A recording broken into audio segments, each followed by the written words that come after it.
बाजार के आखिरी घंटे का हर एक्शन, सटीक विश्लेषण, मुनाफे वाले आइडियाज। कीजिए कल की तैयारी आज हमारे साथ। देखिए CNBC आवाज मोतीलाल ओसवाल स्टूडियो से लाइव।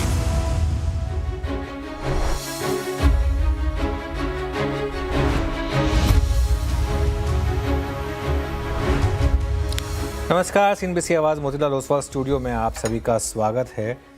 भारतीय मार्केट्स के लिए अब तक एक ख़राब दिन, लेकिन कुछ उम्मीद की किरण पिछले एक घंटे में नज़र आई है। जी हाँ, लोअर लेवल से 100 पॉइंट से ज़्यादा की रिकवरी निफ्टी में देखने को मिली है। बैंक निफ्टी अभी भी करीब 0.5% नीचे, लेकिन बैंक निफ्टी ने भी एक क्रूशल लेवल को बचाया आज 59,500 से 59,600 को। हाँ, मिड कैप और स्मॉल कैप में, खासतौर स्मॉल कैप में बड़ी गिरावट है, लेकिन मामला ये है कि इतना ख़राब नहीं है मार्केट जितना शायद सुबह 10 बजे लग रहा था।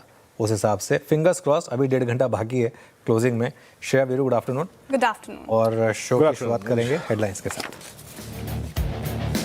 बाजार में रिकवरी की कोशिश, निचले स्तरों से निफ्टी करीब 100 पॉइंट सुधरकर 25,600 के ऊपर आया। हिंदुस्तान यूनिलीवर, मारुति, ITC और टेक महिंद्रा ने दिया सहारा। बैंक निफ्टी में भी निचले स्तरों से 400 पॉइंट की रिकवरी, कोटक महिंद्रा बैंक का साथ। कमजोर नतीजों के बाद टूटा विप्रो का शेयर।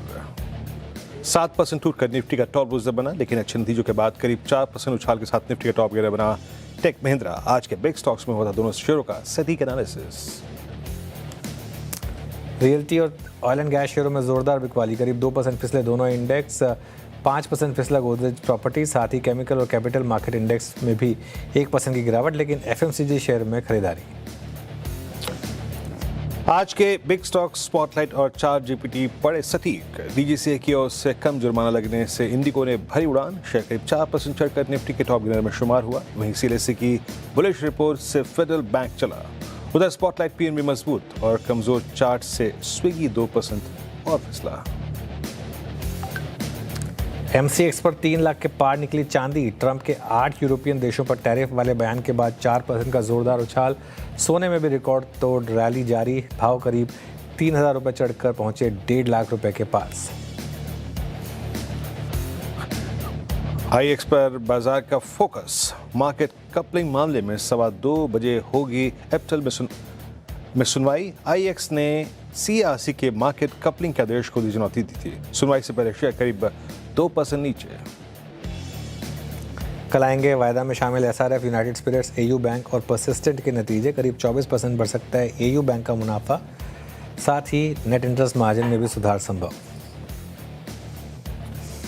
भारत कोकिंग कोल की शानदार लिस्टिंग, करीब 97% प्रीमियम के साथ BSE पर 45 रुपये पे हुआ लिस्ट।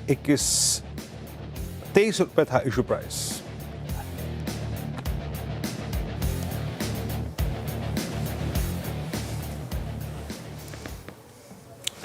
ओके, चलिए मार्केट के लिए एक और ख़राब दिन। हालांकि रिकवरी ज़रूर आ गई है। जब हम 1:30 बजे तैयारी कर रहे थे तब तो ख़राब ही दिन था। अभी भी ख़राब ही है, लेकिन हाँ ये ज़रूर है कि उतना ख़राब नहीं है जितना सुबह था। सुबह तो एक बार के लिए लग रहा था कि गया बस, वो 25,500 तक हमने तोड़ा भी, 25,495 तक गए हम, लेकिन फिर बचा लिया। इंट्राडे में दूसरी बार हुआ है। पिछली बार जब हम 25,473, आई थिंक 6 जनवरी था उस दिन शायद, उसके बाद अब 25,493 का लो, लेकिन दोनों ही बार इंट्राडे लो से ठीक ठाक रिकवरी देखने को मिली। निफ्टी में करीब 100 पॉइंट की रिकवरी है। बैंक निफ्टी, अच्छा बैंक निफ्टी इंटरेस्टिंग है, बैंक निफ्टी लेकर आइए, क्योंकि बैंक निफ्टी पर क्लियरली एक आज देखें आप 59,600 जो एग्जैक्ट 20 DMA है, वहीं से एग्जैक्ट ऑन डॉट उसी पॉइंट से रिवर्सल आया, और ये एक अच्छी बात रही। लेकिन दिक्कत क्या रही मार्केट की, 2-3 बड़े स्टॉक्स जिन्होंने आज मार्केट के ऊपर प्रेशर डाला, जिनमें स्टैंड आउट कर रहे हैं रिलायंस और ICICI बैंक। उसमें आप चाहें तो विप्रो को भी ऐड कर सकते हैं, लेकिन ख़ास तौर से ICICI बैंक, इसने सेंटिमेंट को काफ़ी ख़राब किया। और अगर आप देखें, रिलायंस इतना ऑलरेडी गिर चुका था नंबर से पहले, एक उम्मीद थी कि शायद और ना गिरे, नंबर ख़राब थे हालांकि रिलायंस के, लेकिन उसके बावजूद रिलायंस गिरा और करीब 3%। और अब बड़ा सवाल यही है कि क्या 25,000 का लेवल निफ्टी क्लोजिंग बेसिस पर लगातार जो बचाता आया, क्या बचेगा या इवेंचुअली वो लेवल जाएगा? Let's find out. Shreya Veeru, good afternoon. Good afternoon sir, once again. और वही सबसे बड़ा सवाल कि 25,500 का लेवल बचा पाएगा कि नहीं। हालांकि हमने 25,500 का लेवल तोड़ा आज इंट्राडे में, और लो की जो आप जिक्र कर रहे थे। मार्केट खराब है, जाहिर तौर पर सबसे ज़्यादा खराब से ब्रेथ नज़र आ रही है, जिस तरीके से फेवर्स में है डिक्लाइंस। लेकिन सवाल अहम ये जो आपने 3-4 स्टॉक्स बताए जहाँ पर सबसे ज़्यादा प्रेशर है, वो तो विस्तार से मैं चर्चा करूँगी बाद में। लेकिन इंडिसेस पर क्या करना चाहिए अभी फ़िलहाल, जिस तरीके से गिरावट हावी है? निफ्टी, बैंक निफ्टी जो मार झेल रहे हैं, अब वो क्या करें? देखिए श्रेया, आज का निफ्टी का चार्ट रखिए जरा एक बार स्क्रीन पर, तो मुझे बताइए पैसा कैसे बना होगा। टेक्निकली पैसा छोटा मोटा सही, लेकिन लॉन्ग साइड में बना होगा, क्योंकि खुलते ही हम एकदम सीधा 25,500 पर आ गए थे। अब दिक्कत क्या है कि वहाँ आप शॉर्ट नहीं कर सकते, 180, 150, 160 पॉइंट नीचे, लेकिन लॉन्ग करने का कॉन्फिडेंस नहीं है इस मार्केट में। तो इस मार्केट में पैसा बनाना मुश्किल है, बहुत ज़्यादा मुश्किल है। और अगर आपको शॉर्ट करना नहीं आता, तो शॉर्ट करना भी तमीज़ से करना होता है। ये नहीं कि जहां मन किया बस, अगर 170 पॉइंट निफ्टी नीचे खुला तो मैं बस वहां जाके शॉर्ट कर दूंगा और उसी दिन मार्केट आपको पैसा कमा के दे देगा। ऐसा भी नहीं हो रहा है। इनफैक्ट जैसे मैं कह रहा हूँ, आज तो पैसा एक्चुअली लॉन्ग साइड पे बना है। आज सुबह हम बात भी कर रहे थे कि अगर मार्केट में आज एक ट्रेड होगी तो शायद लॉन्ग साइड पर होगी। अगर निफ्टी 25,500 डिफेंड कर ले और बैंक निफ्टी अगर 59,500 डिफेंड कर ले, तो एक बार के लिए आपको शायद एक लॉन्ग ट्रेड मिल जाएगी। खैर उसका क्रेडिट लेने की कोशिश नहीं कर रहे हैं, क्योंकि बहुत टफ मार्केट है। तो इस तरीके से, और प्रॉब्लम क्या है कि जो अर्निंग सीजन है ना, ये बहुत बेकार जा रहा है। और इस अर्निंग सीजन से काफ़ी उम्मीदें थी।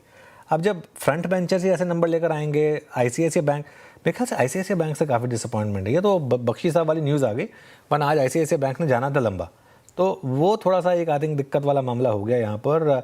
लेकिन एक चीज़ मैं आपको बताऊँ, अगेन मामला आ जाता है स्टॉक स्पेसिफिक। अगर आपने अच्छे नंबर आइडेंटिफाई कर लिए, अगर आपने उसके बाद उनको चेज़ भी किया, तो मार्केट ने उसके बाद भी पैसा बना कर दिया है आपको। 2 एग्जांपल हैं आज, दोनों के नंबर्स फ्राइडे को ही आ गए थे, लेकिन आज फिर पेंटअप रिएक्शन है। एक है फेडरल बैंक। फेडरल तो खैर फ्राइडे को ही समझ में आ गया था कि फेडरल के तो नंबर्स बहुत शानदार हैं, और मुझे तो हैरानी नहीं होगी अब ये स्टॉक इसी सीरीज़ में आपको 300 बेट करके दिखा दे तो वो तो बहुत क्लियर था कि फेडरल तो भागेगा इस तरीके से। पॉलीकैब, आई थिंक फ्राइडे को कुछ कन्फ्यूजन थी वो मार्जिन को लेकर, मार्केट को शायद मार्जिन पसंद नहीं आए थे, लेकिन फिर आज जब ब्रोकरेज के अपग्रेड्स आए तो उसके बाद थोड़ा सा पॉलीकैब भाग गया। लेकिन कहने का मतलब ये है, जैसे मैं आपको स्टॉक दिखाता हूँ, इंडिगो, इंटरग्लोब एविएशन, आज सुबह हमने इसकी चर्चा भी की थी बिग स्टॉक्स में। अगर आप तमीज़ से आइडेंटिफाई करके स्टॉक्स को प्ले कर रहे हैं, तो ऐसा नहीं है कि मार्केट वन वे डाउन है, कुछ अपसाइड भी है मार्केट में, इतना ख़राब नहीं है मार्केट। निफ्टी की जहाँ तक बात है श्रेया, अब सपोर्ट तो वेल आइडेंटिफाइड हो गया, पिछले 2 बार का लो 25,475 से 25,525, और रेजिस्टेंस अब हम उसको स्ट्राइक कर रहे हैं 25,600 से 25,650। सुबह का ओपनिंग हाई 25,653 था, अब देखते हैं उसे हम क्रॉस कर पाएंगे या नहीं कर पाएंगे। निफ्टी बैंक की जहाँ तक बात है, निफ्टी बैंक ने एक चीज़ आज क्लियर कर दी, निफ्टी बैंक 20 डेमा तोड़ने को तैयार नहीं है। और आईसीआईसीआई बैंक की इतनी वीकनेस, और उसके बावजूद अगर बैंक निफ्टी ने एग्जैक्ट 20 डेमा बचाया है, और एक्चुअली अगर आप देखें तो 59,500, 59,600 अब आपकी लाइन इन सैंड है, और ये आपका स्टॉप लॉस होना चाहिए। अब तक वो ट्रेलिंग स्टॉप लॉस ट्रिगर नहीं हुआ, और रेजिस्टेंस मिलेगी आपको 60,000 से लेकर करीब 60,100 के बीच में। वीरू के पास चलते हैं। Veeru, good afternoon. Stock specific action क्या रहा आज का? अनुज, गुड आफ्टरनून। स्टॉक स्पेसिफिक, हालांकि दिग्गज जो हैं आज वो रॉन्ग साइड पे हैं, रेड साइड में, लेकिन मैं फिर भी 1-2 स्टॉक्स रखता हूँ आपकी स्क्रीन पे जो अच्छा कर रहे हैं। रिवर्सल के दृष्टिकोण से एक स्टॉक बहुत ही इंपॉर्टेंट कगार पे है, और वो है HUL। स्क्रीन पे लिखे आइएगा। आज एक बड़े मूव के साथ, देखिए आज तो खैर जो हो गया सो हो गया, most of the session is almost complete हो चुका है, लेकिन 55 रुपये ऊपर ये सारे एवरेजेस के ऊपर क्लोज होता है अनुज। मतलब पोजिशनली आज इसने कुछ डिफरेंट किया। मैं इसका जिक्र इसलिए भी कर रहा हूँ क्योंकि फर्स्ट टाइम एवर पोस्ट 1 सितंबर 2025 पहली बार इतनी कमांडिंग पोजीशन में, इतने स्ट्रॉन्ग वॉल्यूम्स के साथ, with strong put writers conviction, with strong futures OI, please futures का OI रखिएगा स्क्रीन पे एक बार, ये जाता हुआ टुवर्ड्स डे हाई 55 रुपये ऊपर, सारे एवरेज के ऊपर फ्लैग, और लगभग 0.2% का OI बिल्डअप। तो डिफेंसिव स्पेस में HUL थोड़ा सा अच्छा लगता हुआ स्ट्रॉन्ग मूव जनरेट कर रहा है यहाँ पे। फिर एक मतलब फेडरल बैंक, अभी भी इसमें शॉर्ट कवरिंग का फेज कंटिन्यू है, और वो बढ़ता ही जा रहा है अनुज। 280 पर 12 बजे जब मैं कार्यक्रम कर रहा था, अप्रॉक्सीमेटली 275 के जोन में था। Short covering. शुक्रवार को भी मेजर शॉर्ट ट्रैप था, और अभी भी शॉर्ट ट्रैप है, और करीब 1.5% OI शायद 10 लाख शेयर ओपन इंटरेस्ट में कम हुए। और तूल पकड़ती हुई शॉर्ट कवरिंग। और जो स्टॉक्स कोलैप्स हो रहे हैं ना, जो उसमें रखूँगा मैं एटर्नल में एक क्लासिकल रिवर्सल आया 300 के जोन से। 300 का जोन क्या था? बड़े कॉल राइटर्स का जोन, वहीं से कोलैप्स हुआ। आज 200 EMA के नीचे जाता हुआ आज का लो क्रिटिकल है 276 के आसपास, 277 के आसपास, वो इस दौर का लो है। अगर वायलेट हुआ तो दिक्कत होगी, क्योंकि शॉर्टिंग अब काफ़ी लोडेड होती है इस स्टॉक पे। और एक सेक्टर पूरा का पूरा रियल स्टेट जो है वो सब्सटेंशियल शॉर्ट विटनेस करता हुआ आपकी स्क्रीन पे जो भी स्टॉक आप उठा के देख लीजिए, चाहे वेदर इट्स DLF, चाहे वो गोदरेज प्रॉपर्टीज़ हो, बड़ी शॉर्टिंग होती हुई। सिर्फ ये सेक्टर पर टिप्पणी कर रहा हूँ अनुज, ह्यूज शॉर्टिंग इस पूरे के पूरे स्पेस में DLF, गोदरेज प्रॉपर्टीज़ और मैक्रोटेक दिखाइएगा स्क्रीन पे इस वक्त डेलो पर। ये देखिए 1797 सेक्टोरियल सबसे बड़ा शॉर्ट डेवलप हुआ है इस स्पेस में। खैर अनुज, ये तो रही बात stock specific, sector specific. Deal कैसे करना है अनुज इस डिप को? क्योंकि इस बार ऐसा नहीं है कि सिर्फ मतलब इक्का दुक्का स्टॉक्स। इस बार आपका HDFC बैंक पहले ही कोलैप्स हुआ, आज ICICI बैंक, आज रिलायंस, इससे पहले हमारी 2-3 कमज़ोर कड़ी और भी थी, ITC कोलैप्स हुआ था। अब ये बाजार एक्चुअल में कहाँ अपने स्ट्रेंथ को आइडेंटिफाई कर पाएगा अनुज, जब बड़े बड़े पिलर्स धराशायी होते हैं? तो देखिए, FMCG मार्केट की अगली एक सॉर्ट ऑफ उम्मीद बन गई है, क्योंकि मार्केट को लग रहा है कि इस समय थोड़ा सा तो एक अपने आप को प्रोटेक्ट भी करना है, और एक कहीं ना कहीं बड़े बैंकों के नंबर्स आ गए, बड़ी IT के नंबर्स आ गए, तो अब अगला क्या? ऑटोज़ हमको सबको पता है कि ऑटोज़ में नंबर अच्छे आएंगे, लेकिन ऑटोज़ काफ़ी चल चुके हैं ऑलरेडी। तो इस समय अगर कोई एक स्पेस है जहाँ पर मुझे लग रहा है कि थोड़ा सा मार्केट को वैल्यूएशन का कंफर्ट दिखता है। आप देखिए कोलगेट में अभी पिछले कुछ मिनटों में बड़ी सर्ज आई, तो वो आई थिंक मार्केट में इस समय आइडियाज़ की कमी है, और कुछ ही आइडियाज़ हैं जहाँ पर मार्केट कंफर्ट ढूंढता है। तो आई थिंक इस समय मार्केट कंफर्ट ढूंढ रहा है, ये that's the way of putting it. I think ITC already काफ़ी गिर चुका है, थोड़ा बजट से पहले वहाँ पर भी हो सकता है थोड़ी शॉर्ट कवरिंग आ जाए, ये भी एक पॉसिबिलिटी है। 1 वे गिरा था ITC, आपको याद होगा, डाउन सर्किट तक लगा था। तो इस वजह से आई थिंक थोड़ा सा यहाँ पर मार्केट का एक सॉर्ट ऑफ एक वे है कि कहीं कंफर्ट ढूंढा जाए, तो वो FMCG में मिल रहा है इस समय मार्केट को। श्रेया के पास चलते हैं और कार्यक्रम को आगे बढ़ाते हैं। श्रेया जी, कार्यक्रम को आगे बढ़ाएंगे सर, लेकिन मेरा आपसे 2 सवाल है, 2 स्टॉक्स को लेकर इनफैक्ट सवाल है। एक रिलायंस जो आप जिक्र भी कर रहे थे और मैंने कहा था कि विस्तार से समझूंगी आपसे। रिलायंस, साथ ही ICICI बैंक, सभी ब्रोकरेज का मानना था कि ऑलरेडी काफ़ी करेक्ट हो चुके हैं, आपने भी मेंशन किया था, लेकिन फिर भी गिरा। ICICI बैंक फिर भी गिरा, इतना क्यों गिर गए और अब क्या करना है दोनों स्टॉक्स में? देखिए, एक एक करके एड्रेस कर देता हूँ दोनों को। पहले रिलायंस की बात करते हैं, और रिलायंस के केस में मैं कहूँगा कि जो भी मैं कहूँ उसको एक पिंच ऑफ सॉल्ट के साथ लें, और बहुत ज़्यादा बियॉन्ड द पॉइंट हम एडिटोरियलाइज करेंगे भी नहीं रिलायंस को। आई थिंक रिलायंस के केस में कहीं ना कहीं मार्केट को लग रहा है कि अब एक सिर्फ जियो का IPO एक अगला ट्रिगर है, और क्योंकि इस अर्निंग्स में कुछ उसके बारे में बहुत ज़्यादा डिस्कस हुआ नहीं, तो वो एक कारण हो सकता है। अदरवाइज ऑपरेशनल नंबर्स भी, जैसे हम सुबह डिस्कस कर रहे थे, फीके थे रिलायंस के।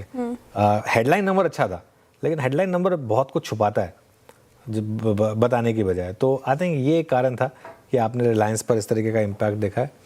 इससे ज़्यादा मेरे लिए कहना आई थिंक सही नहीं होगा कि और कितना गिर सकता है, क्योंकि वो थोड़ा मुझे अवॉइड करना चाहिए रिलायंस के स्टॉक के केस में। ICICI बैंक के केस में देखिए, ICICI बैंक से आप एक्सपेक्ट करते हैं कि under promise and over delivery.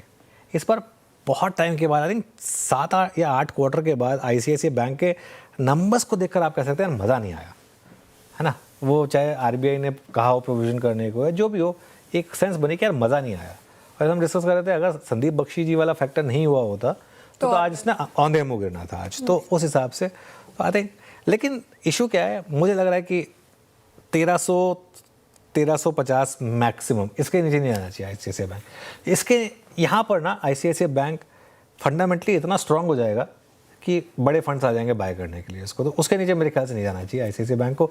And I think जो आज भी वीकनेस है, इवेंचुअली लोग उसको यूज़ करेंगे बाइंग करने के लिए, ये मेरी सेंस है।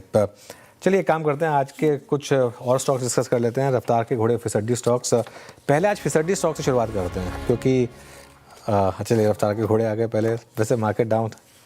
चलिए आज के फिसड्डी स्टॉक से शुरुआत करेंगे। सबसे पहले RBL बैंक, आज का सबसे फिसड्डी स्टॉक, करीब कितना गिरा, ये 7% के करीब गिरा, बेहद ख़राब नंबर्स के बाद पिटाई इसकी।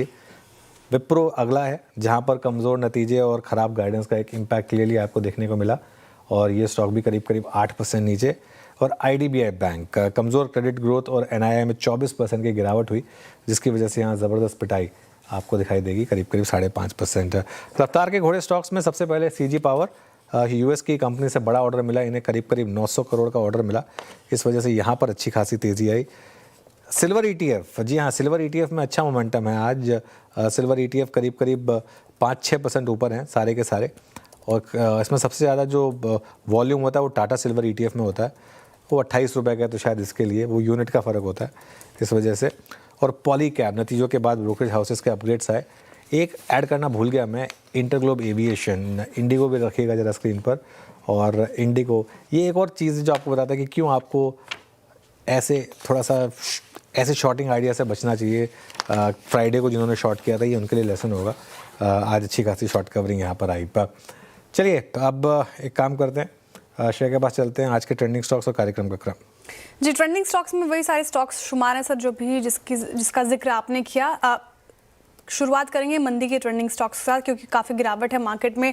तो सबसे ज़्यादा विप्रो इटर्नल आपको स्क्रीन पर दिखाई देंगे, जहां पर विप्रो खराब नतीजे, इनफैक्ट गाइडेंस ने निराश किया स्ट्रीट को, 8% लुढ़क गया इटर्नल, ये गोता लगा गया 2.5% से ज़्यादा। रिलायंस खराब नतीजा, ICICI बैंक ने भी निराश किया, तो 2% ज़्यादा की गिरावट यहाँ पर भी।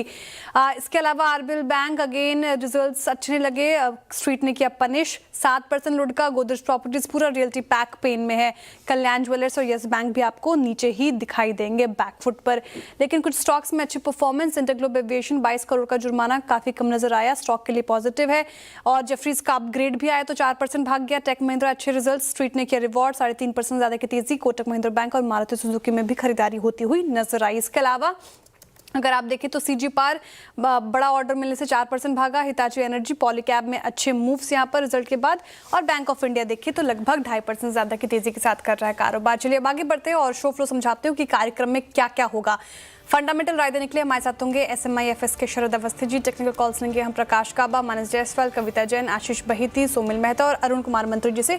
2:15 पर आशीष वर्मा आपको बताएंगे कि विप्रो और टेक महिंद्रा फोकस में क्यों है। 2:20 पर यतिन मोता बताएंगे आज RBL बैंक और यस बैंक क्यों रोटे। 2:30 बजे दीपाली राणा बताएंगी गोल्ड और सिल्वर में रिकॉर्ड तेजी क्यों है। 2:35 पर यतिन मोता बताएंगे आपको सन फार्मा कौन सी बड़ी डील करने जा रहा है। 2:45 पर AU बैंक के नतीजों का अनुमान लेकर आएंगे गौरव ज्वलकर। तो वहीं SRF और यूनाइटेड स्पिरिट्स का प्रीव्यू देंगे आशीष चतुर्वेदी और दीपाली राणा परसिस्टेंट सिस्टम्स का अनुमान बताएंगे आपको। 2:50 पर मार्केट बिग वॉइस पे हमारे साथ जुड़ेंगे साइट्रस एडवाइजर्स के फाउंडर संजय सिन्हा। 3:05 पर डीलिंग रूम चेक, 3:10 पर एनर्जी से कल के लिए स्ट्रैटेजी और 3:15 पर लेंगे BTST STBT कॉल्स।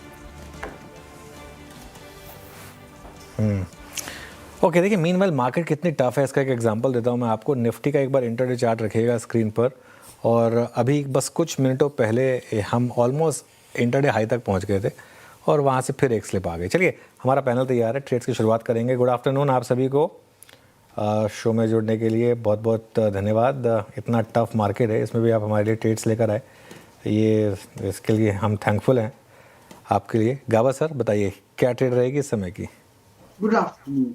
स्टॉक जो पसंद है मुझे इस वक्त वो है HCL टेक। इसका सेटअप सही है, स्ट्रेंथ काफी हद तक नजर आती है।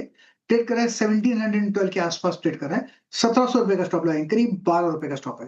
लेकिन टारगेट कल तक पॉसिबल है 1750 की। तो यस, HCL टेक पर रिस्क रिवॉर्ड रेशियो भी फेवर में है। HCL टेक्नोलॉजीज आपका बाय कॉल इस वक्त का, और निफ्टी IT में डे लो से कंपेयर करें 38,621, करीब आप समझिए 300 पॉइंट्स की रिकवरी भी है।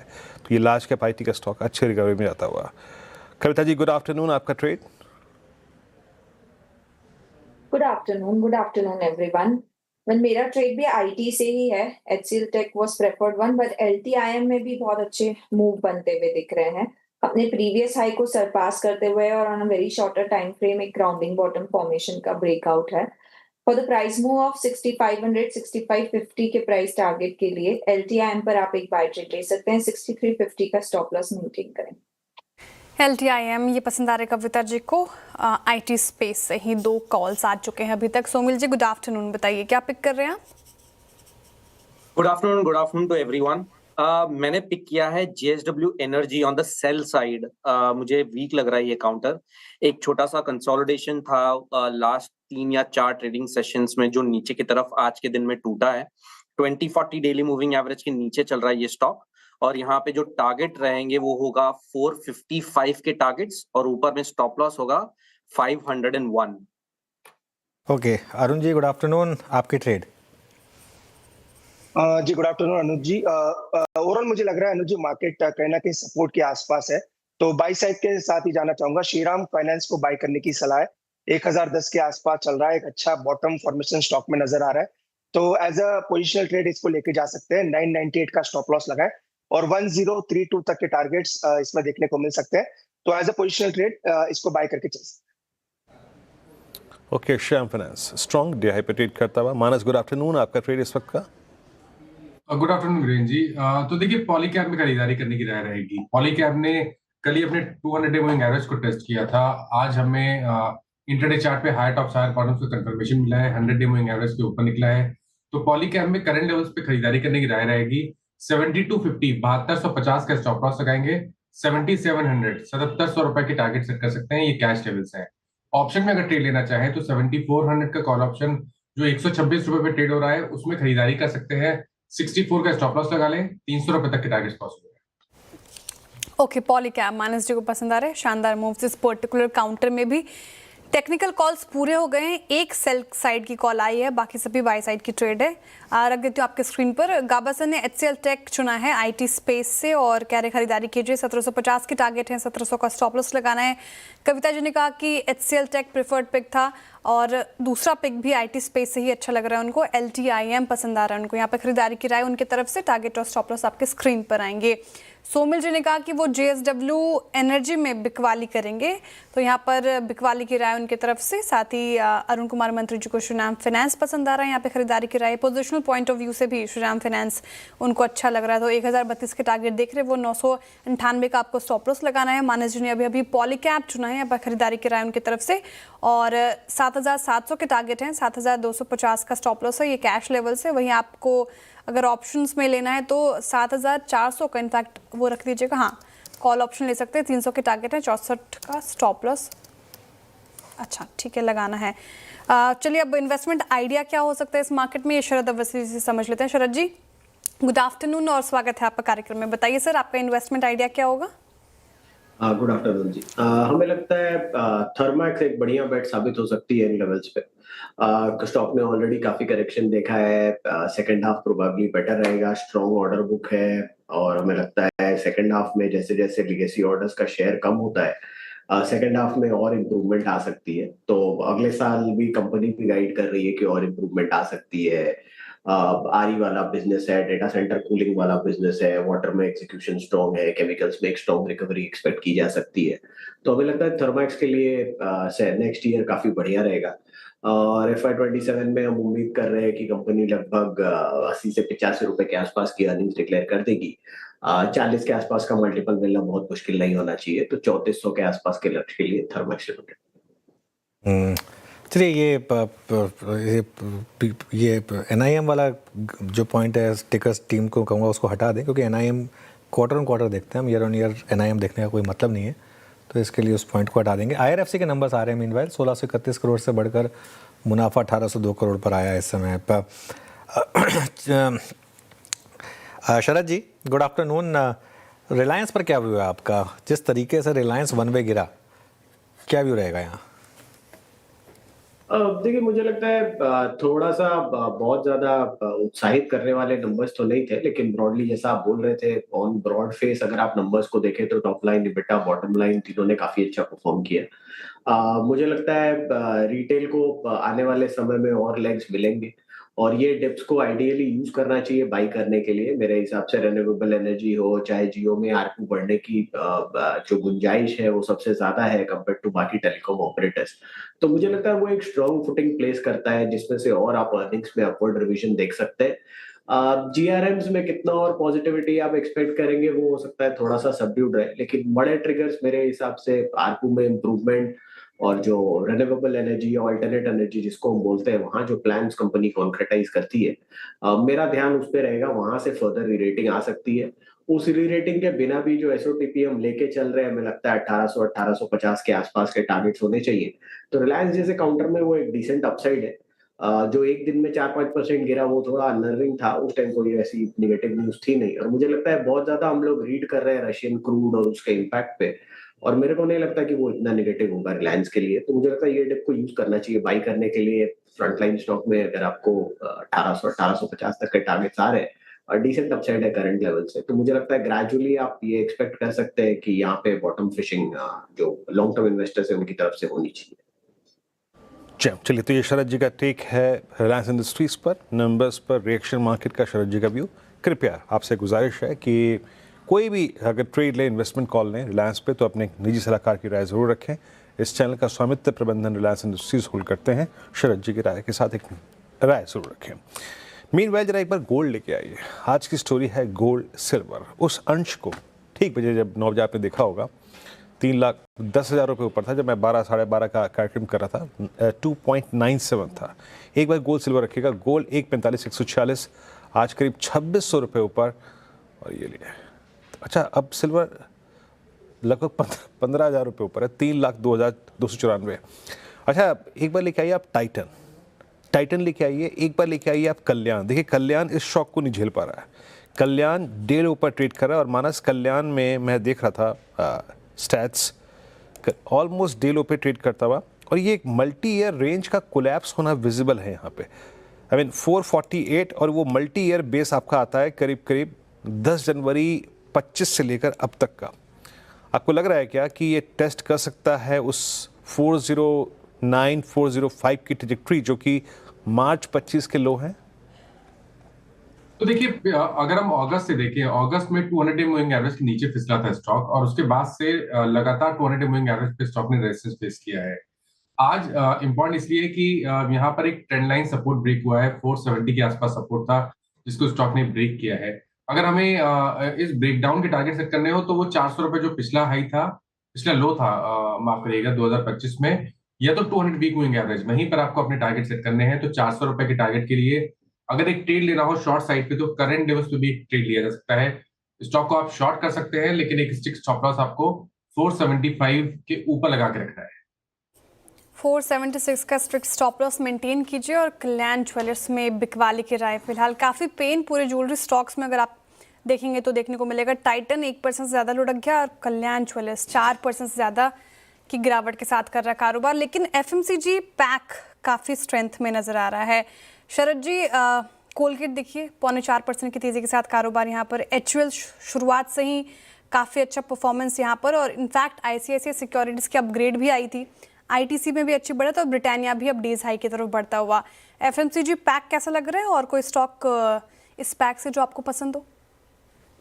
मुझे लगता है across the board FMCG pack में आप ये मान सकते हैं कि जो वैल्यू बायस का अपर बैंड है वहां पे लगभग शेयर्स आ गए। तो मुझे लगता है यहाँ पे थोड़ी थोड़ी बाइंग आप स्टैगर्ड वे में कर सकते हैं across the board. But valuation comfort, मुझे लगता है आईटीसी में मेरे को वैल्यूएशन कंफर्ट सबसे ज्यादा है। हम लोग 500 रुपए के आसपास के टारगेट्स लेके चल रहे हैं, और हमें लगता है काफी डिसेंट बड़ी बेट है, और बहुत ज्यादा सिन गुड्स के टैक्सेशन से इफेक्ट पड़ता नहीं है डिमांड पे। तो मैं उम्मीद कर रहा हूँ कि इस बार भी वैसा कोई इम्पैक्ट पड़ेगा नहीं। तो एफएमसीजी में सर्टेनली आईटीसी सिगरेट का मिक्स भी है। प्योर एफएमसीजी में ज्योति लैब्स जैसी स्टोरीज हैं, छोटी कंपनीज हैं, बट मुझे लगता है वहां पे आपको काफी इंप्रूवमेंट मिलना चाहिए। और फ्रंटलाइन स्टोरीज में सबसे ज्यादा वैल्यूएशन कंफर्ट और रूरल और अर्बन दोनों पिकअप के हिसाब से मुझे लगता है डाबर एक बढ़िया बेट साबित हो सकती है लेवल से।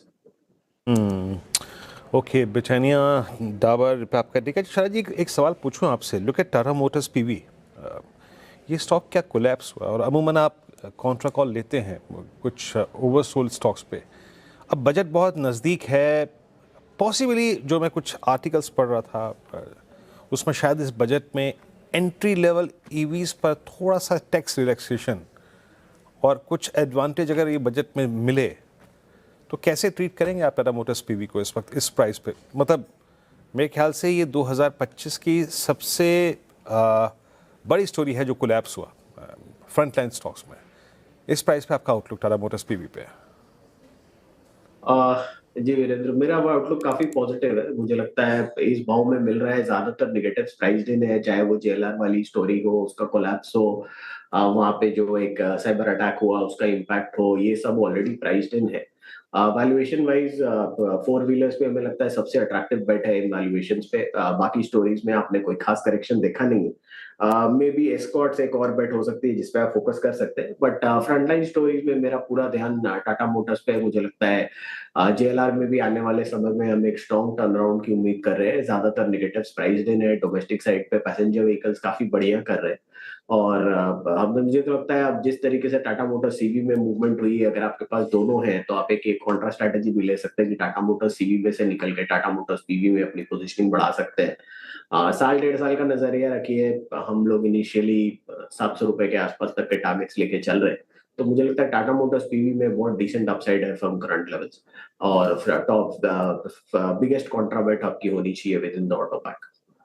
ओके, चलिए ऑटो से अब फोकस शिफ्ट करते हैं आईटी पर। और एक तरफ है विप्रो जो 8% नीचे, आज का एक्सीडेंट ऑफ द डे। दूसरी तरफ है टेक महिंद्रा जो 4% ऊपर, आज का हीरो ऑफ द डे। तो चलते हैं आशीष के पास और जानते हैं कि क्यों इन दोनों में एकदम उल्टे मूव्स हैं। आशीष, बताइए। पहले विप्रो जो क्वार्टर नंबर्स आए, पहले यतिन कुछ कहना चाह रहे थे। हाँ, एक्चुअली मुझे लगा मेरा टर्न है। मैंने आशीष को बताया भी कि आप स्टूडियो मेरे से पहले आए हैं, मैं करूंगा पहले लिंक, आप पहले आगे। और इनकी हंसी बता रही है, बहुत खुश हो रहे हैं, इनको पहले टॉस हुआ तो मुझे तो याद भी नहीं था ये। खैर, जहां तक विप्रो की बात है, क्वार्टर 3 परफॉर्मेंस से कोई कंप्लेंट नहीं है। कांस्टेंट करेंसी में आए 1.4% बढ़ी, मार्जिन एक्सपेक्टेशन से बेहतर बढ़े, तो फिर ये एक्सीडेंट ऑफ द डे क्यों? प्रॉब्लम है विप्रो ने जो गाइड किया अगले क्वार्टर के लिए 0 से 2% ग्रोथ, अपने आप में ये भी बुरी नहीं थी। और रिलीज में ये मेंशन नहीं था कि इसमें क्या इनऑर्गेनिक इनिशिएटिव्स इंक्लूडेड हैं या नहीं है। बाद में क्लैरिटी आई कि शायद इस गाइडेंस में जो हरमन डिजिटल इंटरनेशनल का कारोबार इन्होंने खरीदा है, उसके इंटीग्रेशन के बाद उसका इंपैक्ट इंक्लूडेड है। एनालिस्ट मानते हैं कि हरमन के उस एक्विजिशन का 150 बेसिस पॉइंट्स का कंट्रीब्यूशन अगले क्वार्टर में आएगा, यानी कि ऑर्गेनिकली या एक्स ऑफ एक्विजिशन जो ग्रोथ होगी -1.5% से 0.5% प्लस में। फिर से शायद विप्रो डी ग्रो कर रहा हो क्वार्टर 4 में, यह दिक्कत की बात है। दूसरा, डील बुकिंग्स आई हैं इस क्वार्टर में $3.3 बिलियन, साल दर साल 5.6% का दबाव, और लार्ज डील की में करीब 8.5% के आसपास का कॉन्ट्रैक्शन है ईयर ऑन ईयर। खैर, ये ज्यादा इशू नहीं है, ज्यादातर आईटी कंपनीज का इसी के इर्द गिर्द है। दिक्कत है कमेंट्री और आउटलुक। ये लोग सजेस्ट कर रहे हैं कि Q4 में कम वर्किंग डेज होंगे और कुछ रैंप अप में सर्टेन डील्स में डिले देखने को मिलेंगे, यानी कि कन्वर्जन जो हो रहा होगा वो कमजोर हो रहा होगा Q4, इसीलिए दिक्कत में आएगा। और FY27 की जो ग्रोथ विजिबिलिटी है वो पीयर्स के सामने कमजोर नजर आ रही है विप्रो की। तो अपने आप केस बन जाता है PE रेटिंग का, यानी कि अपने टियर 1 पीयर्स से और डिस्काउंट पे विप्रो ट्रेड करना चाहिए, और शायद ये रीजन है आज दबाव का। एक और दिक्कत की बात है, 3 क्वार्टर के नंबर्स आ चुके हैं। विप्रो इससे पहले 2 साल से US dollar revenue growth negative deliver कर रहा है, कॉन्ट्रैक्शन देखने को मिल रहा है, और शायद ये तीसरा बैक टू बैक साल होगा Q4 के आउटलुक को देखते हुए कि विप्रो में फिर से नेगेटिव ग्रोथ इस बार आपको देखने को मिले। तो विप्रो में कई सारे इफ्स एंड बट्स लग गए, इसीलिए दबाव। जहां तक टेक महिंद्रा की बात है, टेक महिंद्रा ने क्या कहते हैं ना, वो वेल राउंडेड क्वार्टर डिलीवर करके दिखाया आपको। Q3 में मार्जिन, Q3 में रेवेन्यू स्ट्रीट एस्टिमेट से बेहतर, deal booking strong, margin expansion continue होता हुआ। डिटेल लेकर आता हूं। कांस्टेंट करेंसी में आए 1.7% का जंप, स्ट्रीट क्या मान रहा था, 0.5%, 0.6% की ग्रोथ, कहीं बेहतर आया। Margin 100 basis points Q on Q, और साल दर साल 290 बेसिस पॉइंट्स का इंप्रूवमेंट है, 13.1% पे आके खड़े हुए हैं। 9th कॉन्जिक्यूटिव क्वार्टर है जब मार्जिन एक्सपैंड कर रहे हैं। यही वो टेक महिंद्रा है जो एक समय मार्जिन गिर के पहुंच गए थे 4.7% पे Q4 24 में, और आज खड़े हैं 13.1% पे। इस तरह का मार्जिन एक्सपेंशन डिलीवर कर रहा है। इनकी नई डील की बुकिंग $1 बिलियन से ज्यादा की है, साल दर साल 47% का जंप, Q ऑन Q 34% का जंप, और पिछले 5 सालों में LTM इस तरह की स्ट्रॉन्ग विप्रो ने बुकिंग दिखाई नहीं है। इस तरह से स्ट्रॉन्ग डील बुकिंग्स हैं। एक बात और, कमेंट्री, ये लगातार कह रहे थे हम एस्पायर कर रहे हैं 15% मार्जिन FY27 और उसको लेके कॉन्फिडेंट हैं। 13.1% पर अभी खड़े हैं, यानी कि और मार्जिन एक्सपेंशन बचे हुए हैं और ये एस्पायर कर रहे थे इसी FY27 आने वाले फाइनेंशियल ईयर में अपने पीयर्स में इंडस्ट्री लीडिंग ग्रोथ हम डिलीवर करेंगे। ये उसी पथ पर हैं, उसी का कन्विक्शन है जो स्टॉक आपको इस तरह का रिएक्शन देता हुआ। ओके, तो हमने समझा कि विप्रो में गिरावट क्यों है, साथ ही टेक महिंद्रा क्यों अच्छा परफॉर्म कर रहा है। विप्रो की गाइडेंस खराब, कमेंट्री काफ़ी वीक, वही टेक महिंद्रा की जो कमेंट्री काफ़ी अच्छी लग रही है और क्योंकि नतीजे काफ़ी अच्छा है तो स्ट्रीट ने किया है रिवॉर्ड। लेकिन अब आईटी से निकल कर आते हैं प्राइवेट मिड कैप बैंकों की तरफ। यहाँ पे भी नतीजे आए और जो कि बिल्कुल भी पसंद नहीं आए स्ट्रीट को। RBL bank, IDBI bank, yes bank, तीनों की हालत देखिए आपकी स्क्रीन पर काफ़ी खराब है। इसको और समझते हैं कि रिजल्ट्स में ऐसा क्या आ गया जो स्ट्रीट ने कर दिया पनिश। यतिन जी से, यतिन जी गुड आफ्टरनून, बताएं। Good afternoon. और आरबीएल बैंक और यस बैंक की बात करें ना तो ये वो प्राइवेट बैंक्स हैं जो 7वीं, 8वीं और 9वीं की परीक्षा में पहले नंबर पे आए और 10वीं की परीक्षा में फेल हो गए। तो ये हाँ, क्योंकि देखिए बहुत सारे न्यूज़ फ्लो थे, बहुत सारे पॉजिटिव न्यूज़ फ्लोज आपने पिछले काफ़ी दिनों से देखे, लेकिन ये जो क्वार्टर्स हैं काफ़ी कमज़ोर आए हैं। पर्टिकुलरली आरबीएल बैंक की बात करें तो इनका जो क्रेडिट कार्ड पोर्टफोलियो है यहाँ बहुत ज़्यादा प्रेशर आपको नज़र पड़ रहा है। थोड़े क्वार्टर्स पहले जो इनकी माइक्रो फाइनेंस बुक थी यहाँ भी दिक्कत थी और इस क्वार्टर में आरबीएल बैंक ने लगभग 1100 करोड़ रुपए के नए प्रोविजंस कर दिए, क्योंकि प्रॉब्ली एक क्लीन आउट क्वार्टर देख रहे हैं। एमिरेट्स एनडीबी के पैसे आने के पहले का एक क्लीन आउट क्वार्टर आपको देखने को मिल रहा होगा शायद, लेकिन अक्रॉस दी बोर्ड अगर आप देखें तो इनकी जो लोन ग्रोथ रही है इंडस्ट्री में सबसे वीकेस्ट रही है। और अगर हम स्ट्रेस की बात करें तो क्रेडिट कार्ड पोर्टफोलियो अभी भी आउट ऑफ द वुड्स नहीं है। तो कहीं ना कहीं बाजार को ये चीज़ें पसंद नहीं आई और इसीलिए अगर हम देखें तो जो 1100 करोड़ का राइट ऑफ है ये भी हुआ और काउंटर में आप रिएक्शन देख रहे हैं लगभग 7-8% का डिक्लाइन इंट्राडे में। वही हाल यस बैंक का है। अगर हम ग्रोथ की बात करें तो लोन ग्रोथ केवल 5% है साल दर साल बेसिस पे और अगर हम प्रॉफिट की बात करें 55% आपको ऊपर जरूर दिखाई देता होगा, लेकिन इनकम टैक्स रिफंड और जो रिकवरीज हुई हैं क्वार्टर में उसके कारण एक प्रॉफिट में जंप आया है। तो इसको अगर आप हटा दें तो कहीं ना कहीं ग्रोथ में आपको कमी दिख रही है इस बैंक में। और एसेट क्वालिटी भी देखें तो नेट एनपी, ग्रॉस एनपी बिल्कुल फ्लैटिश नोट पे सिक्वेंशियली आपको दिखाई दे रहे हैं। तो कोई वहाँ पॉजिटिव सरप्राइज नहीं था और शायद 3% डाउन इसीलिए आपको काउंटर देखने को मिल रहा है। सिमिलरली आईडीबीआई बैंक, यहाँ भी आप देखें तो पिछले काफ़ी दिनों से न्यूज़ फ्लो है लेकिन रिजल्ट पे खरा नहीं उतरा काउंटर। नेट इंटरेस्ट इनकम में 24% की गिरावट है, जो कि आंकड़ा आया वो लगभग आया 3200 करोड़ रुपए के आसपास। नेट प्रॉफिट फ्लैट है लगभग 1935 करोड़ रुपए के आसपास और क्रेडिट जो ग्रोथ है वो भी वीक है, एनआईएम्स भी वीक है अनुमान के वर्सेस। सो अगर हम तीनों बैंकों की बात करें आरबीएल, यस बैंक और आईडीबीआई बैंक, पिछले काफ़ी दिनों की अच्छी न्यूज़ कहीं ना कहीं सेल ऑन न्यूज़ बन रही है और जो नंबर्स हैं वो काफ़ी डिसअपॉइंटिंग है। बिल्कुल, और यतिन ने कहीं ना कहीं दुखती रग पर हाथ रखा है। वैसे 7th, 8th, 9th में मेरे 90% आए थे शेयर। 10th में फेल नहीं हुआ था लेकिन 10th में 63 आ गए थे। और घर की कहानी हो जाती है। नहीं, मेरे साथ थोड़ा जैसे बोला ना, मेरे साथ वाकई में हो गया था, वो हवा लग गई थी। तो 7th, 8th, 9th में रतलाम में था, 10th में दिल्ली में आया और उसके बाद वो दिल्ली की हवा लग गई तो थोड़ा सा उसका एक इम्पैक्ट आ गया। चलिए खैर कोई नहीं। यतिन बहुत बहुत शुक्रिया ये सारे नंबर सामने रखने के लिए। आशीष बहेती जी भी जुड़ गए हैं इस पैनल में, एक उनकी पिक भी ले लेते हैं फिर आगे बढ़ेंगे। आशीष जी गुड आफ्टरनून, बताइए क्या रहेगी आपकी पिक? गुड आफ्टरनून जी, गुड आफ्टरनून एवरीवन। अनुज जी, एचएएल पे खरीदारी की सलाह रहेगी। हिंदुस्तान एरोनॉटिक्स लिमिटेड आज भी एक अच्छा मूव इसमें देखने को मिला और स्टॉक 20 डेमा से ही बाउंस बैक दे रहा है। मुझे लग रहा है यहाँ पे एक अच्छा मोमेंटम देखा जा सकता है। जो स्टॉप लॉस इसमें मेंटेन करना है वो 4440 का एसएल मेंटेन करें। ऊपर में जो लेवल्स रहेंगे वो 4600 और 4700 तक के इसमें देखे जा सकते हैं।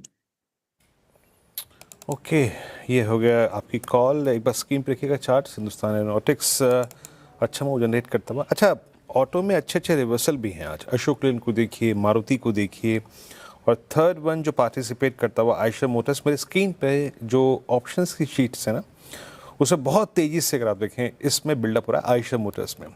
एक बार आशीष बहेती जी आयशर मोटर्स भी देखिएगा, अभी अभी 20 डेमा को रीगेन करता हुआ। ऑटो में अच्छे मूव्स हैं, सिर्फ अगर आप एक टाटा मोटर्स पीवी को छोड़ दें जो कोलैप्स हो रहा है। आपका टेक थोड़ा सा डिफरेंट बिहेवियर है ऑटो का आज versus rest of the market. Eicher Motors ji Virendra ji, काफी अच्छा स्ट्रॉन्ग चार्ट रहा था ये और पिछले अगर 6 दिन की गिरावट भी देखें तो सिर्फ 4% गिरा है। अपने जो हाइज बने थे इसके 7500 के प्लस के, तो ज्यादा करेक्शन नहीं हुआ है और एक अच्छा रिवर्सल वापस इसमें देखने मिल रहा है। स्टॉक 20 डेमा के नीचे जरूर स्लिप हो गया है लेकिन हमें लग रहा है कि एक स्ट्रॉन्ग पुल बैक यहाँ से देखा जा सकता है।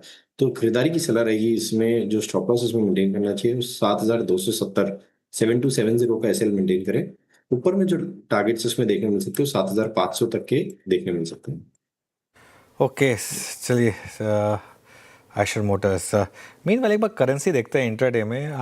90.97 तक गए हम, अभी भी मोर और लेस वहीं पर हैं, लेकिन देखिए ऑलमोस्ट 91 हिट करने वाले हैं। ये एक और सरदर्दी बनी हुई है हमारे लिए कि रुपी जो है वो रुक ही नहीं रहा है और 91 के करीब इस समय। चलिए काम करते हैं, कैश कॉल्स ले लेते हैं, और कैश कॉल्स के लिए हमारे साथ गाबा सर, सौमिल और कविता जी हैं। गाबा सर, आपका कैश कॉल?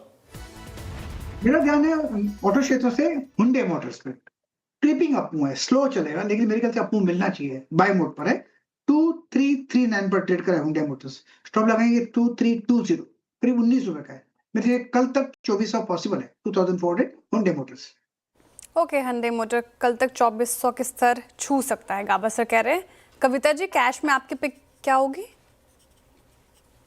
तो श्रेया, सेजिलिटी इंडिया यहाँ पर, सेजिलिटी लिमिटेड, इसमें एक अच्छे मूव बनते हुए दिखे हैं। एक हायर हाई फॉर्मेशन चार्ट पर बनता हुआ दिख रहा है और प्रीवियस हाइस के ऊपर ट्रेड करते हुए दिखे हैं। 55-57 के प्राइस मूव के लिए आप इसमें बाय ट्रेड ले सकते हैं। स्टॉप लॉस मेंटेन करना चाहिए 52 रुपीज का। ओके, अच्छा, सेजिलिटी आपका अगर आप देखें बाय कॉल है। सौमिल, आपका ट्रेड? मेरा ट्रेड होगा CCL प्रोडक्ट्स पर। CCL प्रोडक्ट्स में कुछ समय से ये थोड़ा सा गिरावट में था, अब ये फिर से हाई टॉप हाई बॉटम बना के एवरेजेस के ऊपर चल रहा है। एक डाउनवर्ड स्लोपिंग ट्रेंड लाइन भी ऊपर की तरफ टूटी है।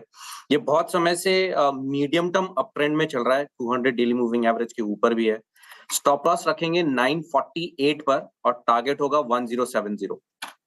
ओके, मीनवाइल अगर आपको लग रहा है कि आपका पोर्टफोलियो ख़राब है तो शायद आप गलत मार्केट में हैं इस समय। अगर एक एसेट क्लास चल रही है वो है सोने चांदी। जी हाँ, यहाँ पर 1 महीने पहले 2 लाख का भाव था चांदी का, आज ही के दिन एग्जैक्टली 1 महीने पहले, और आज 3 लाख का भाव हो गया, और सोने में भी शानदार तेज़ी है। इस पर जायज़ा ले लेते हैं।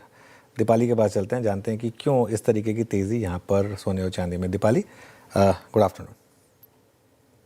Good afternoon. और इनफैक्ट अब से महज 1 महीने पहले जब हम तमाम एक्सपर्ट से बात कर रहे थे, 2026 का आउटलुक ले रहे थे, तो 2026 के टारगेट थे चांदी पर 2.5 लाख के आसपास के।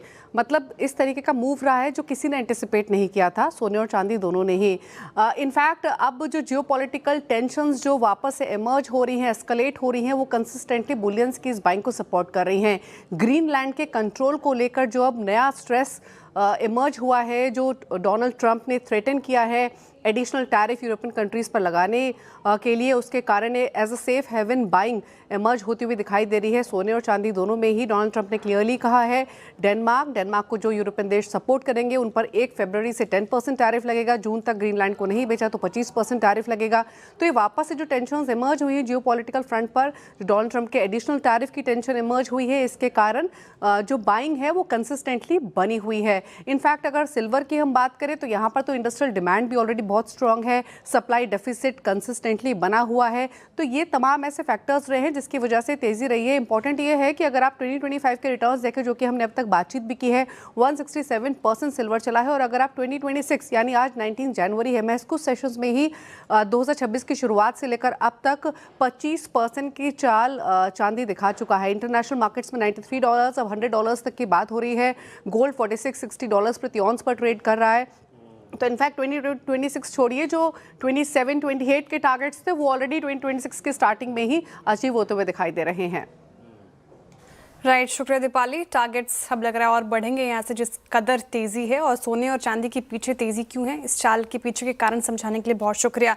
लेकिन इसके बीच मेटल शेयरों पर भी ध्यान दीजिए आप। यहाँ पर भी शानदार रैली और ब्रोकरेजेस काफ़ी बुलिश। इनफैक्ट कौन से ब्रोकरेज क्या कह रहे हैं, नोट समझते हैं आशीष से। बताइए आशीष, गुड आफ्टरनून। Good afternoon. देखिए, प्रेशियस मेटल्स हो या फिर दूसरे मेटल्स, सब में चमक बरकरार देखने को मिल रही है और लगातार तेजी यहाँ पर आ रही है। दरअसल अगर आप देखें तो अब HSBC की तरफ से बड़ी इंटरेस्टिंग रिपोर्ट आई है जहाँ पर ये बता रहे कि साल 2026 मेटल्स के लिए बड़ा खास देखने को मिल सकता है। एक तो डिमांड बहुत अच्छी है, एनर्जी ट्रांजिशन हो रहा है, उसके चलते मांग बढ़ती जा रही है, और ये जो AI लेड डिमांड आ रही है ये भी अपने आप में काफ़ी इंक्रीमेंटल ग्रोथ यहाँ पर देखने को मिल सकती है।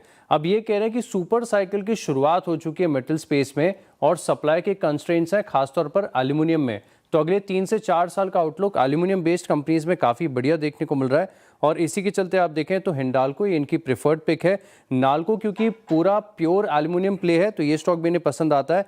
और देखिए चांदी की तेजी तो रोज लगातार हम डिस्कस करते ही जा रहे हैं, तो हिंदुस्तान जिंक के स्टॉक पर भी ये खरीदारी की राय दे रहे हैं। अब दरअसल अगर आप देखें तो ये बता रहे कि इमर्जिंग मार्केट्स में अभी भी मेटल्स के लेकर जो रिस्पॉन्स है ठंडा है, लेकिन बाकी के जो बड़े निवेशक हैं अभी मेटल्स पर ज़्यादा तेज़ी से बुलिश होते हुए नजर आ रहे हैं। तो स्टॉक्स इनको जो पसंद आ रहे हैं, एक तो हिंदुस्तान जिंक है जहाँ पर इन्होंने रेटिंग को अपग्रेड किया है और तकरीबन 750 रुपये के करीब के आसपास के देखें तो यहाँ पर टारगेट दिए गए हैं। हिंडाल्को पर खरीदारी की राय 1240 के टारगेट के लिए, और नाल्को ये स्टॉक भी बहुत पसंद है, 420 रुपये के करीब का इन्होंने टारगेट दिया है। लेकिन अब खास बात यह है कि नॉन फेरस के बाद फेरस स्पेस यानी जो स्टील आयरन ये वाले जो स्टॉक्स हैं अब ये भी फोकस में आ रहे हैं। अब एचआरसी के प्राइजेस आप देखें तो पिछले साल के मुकाबले अभी फिलहाल 10% बढ़े हैं। अभी सिग्निफिकेंट इसके लिए हो जाता है कि लगातार दूसरा प्राइस हाइक देखने को मिला। अभी तो रिसेंट हुआ है 500 से लेकर 750 रुपये प्रति टन का, लेकिन 15 दिसंबर से लेके अब तक आप देखें तो ऑलमोस्ट 3000 से लेके ऑलमोस्ट 5250 रुपये प्रति टन कीमतें बढ़ चुकी हैं। महीने भर के अंदर 2 बार कीमतें बढ़ना अपने आप में बड़ा सिग्निफिकेंट माना जाता है। और इसी को लेकर आप देखें तो आज मोतीलाल ओसवाल की तरफ से भी बढ़िया रिपोर्ट आई, जहां पर सभी स्टॉक्स ऊपर बढ़िया टारगेट दिए। खरीदारी की राय सब में सिर्फ एक न्यूट्रल रखा है सेल, क्योंकि यहाँ पर एग्जीक्यूशन को और बैलेंस शीट को लेकर इतना कंफर्ट नहीं आ रहा। लेकिन जेएसडब्ल्यू स्टील पर 1360 का टारगेट है, टाटा स्टील पर 220 और जिंदल स्टील पर खरीदारी की राय दे रहे हैं 1250 के टारगेट के लिए। ओके, शुक्रिया आशीष। और श्रेया वीरू, एक चीज़ बताऊँ इंटरेस्टिंग, जब दिसंबर एंड के डेटा आए थे म्यूचुअल फंड्स के, इवन नवंबर एंड के, तो मैं एक चीज़ देख कर हैरान था कि जिस तरीके से गोल्ड और सिल्वर ETF में मैसिव जंप आया था, और देखकर कहीं लग रहा था कि कहीं ये लोग फंस तो नहीं जाएंगे। और सोचिए वहाँ से भी लोगों ने क्या रिटर्न जनरेट करें। तो खैर एनीवे, अब देखिए मेरा ये मानना है कि इस समय अब ये प्योर मोमेंटम प्ले है, लेकिन अभी भी इनको शॉर्ट करने की गलती मत करें। टैक्टिकल शॉर्ट कभी ना कभी तो होगा, क्योंकि इवेंचुअली वन वे तो प्राइसेस ऊपर जाएंगे नहीं, लेकिन प्रीएम्प्ट मत करिए। मार्केट को बताने दीजिए कि अभी ये टॉप बन गया या नहीं बन गया। वो कैसे बताएगी मार्केट, होपफुली बता देगी, लेकिन सामने इतनी बड़ी रैली जो चल रही है उसके सामने खुद से खड़े नहीं होना है, क्योंकि फिर वो मार्केट आपको डिमोलिश कर सकती है। पर ये भी रहेगा गोल्ड सिल्वर पर, लेकिन ज़बरदस्त रैली। राइट, वो एक मूवी था ना अनुज, जी आज का अर्जुन मूवी देखी थी आपने? उस जमीन लेने के लिए जो अमिताभ बच्चन वाली वो यूरोप का और ट्रम्प साहब का और ग्रीनलैंड का वही सीन है आजकल। जमीन हमारी होगी वरना लगेगा आपके ऊपर लगान, है ना, 10% क्या मूव है गोल्ड सिल्वर। उस मूवी का वो सीन याद है आपको वीरू?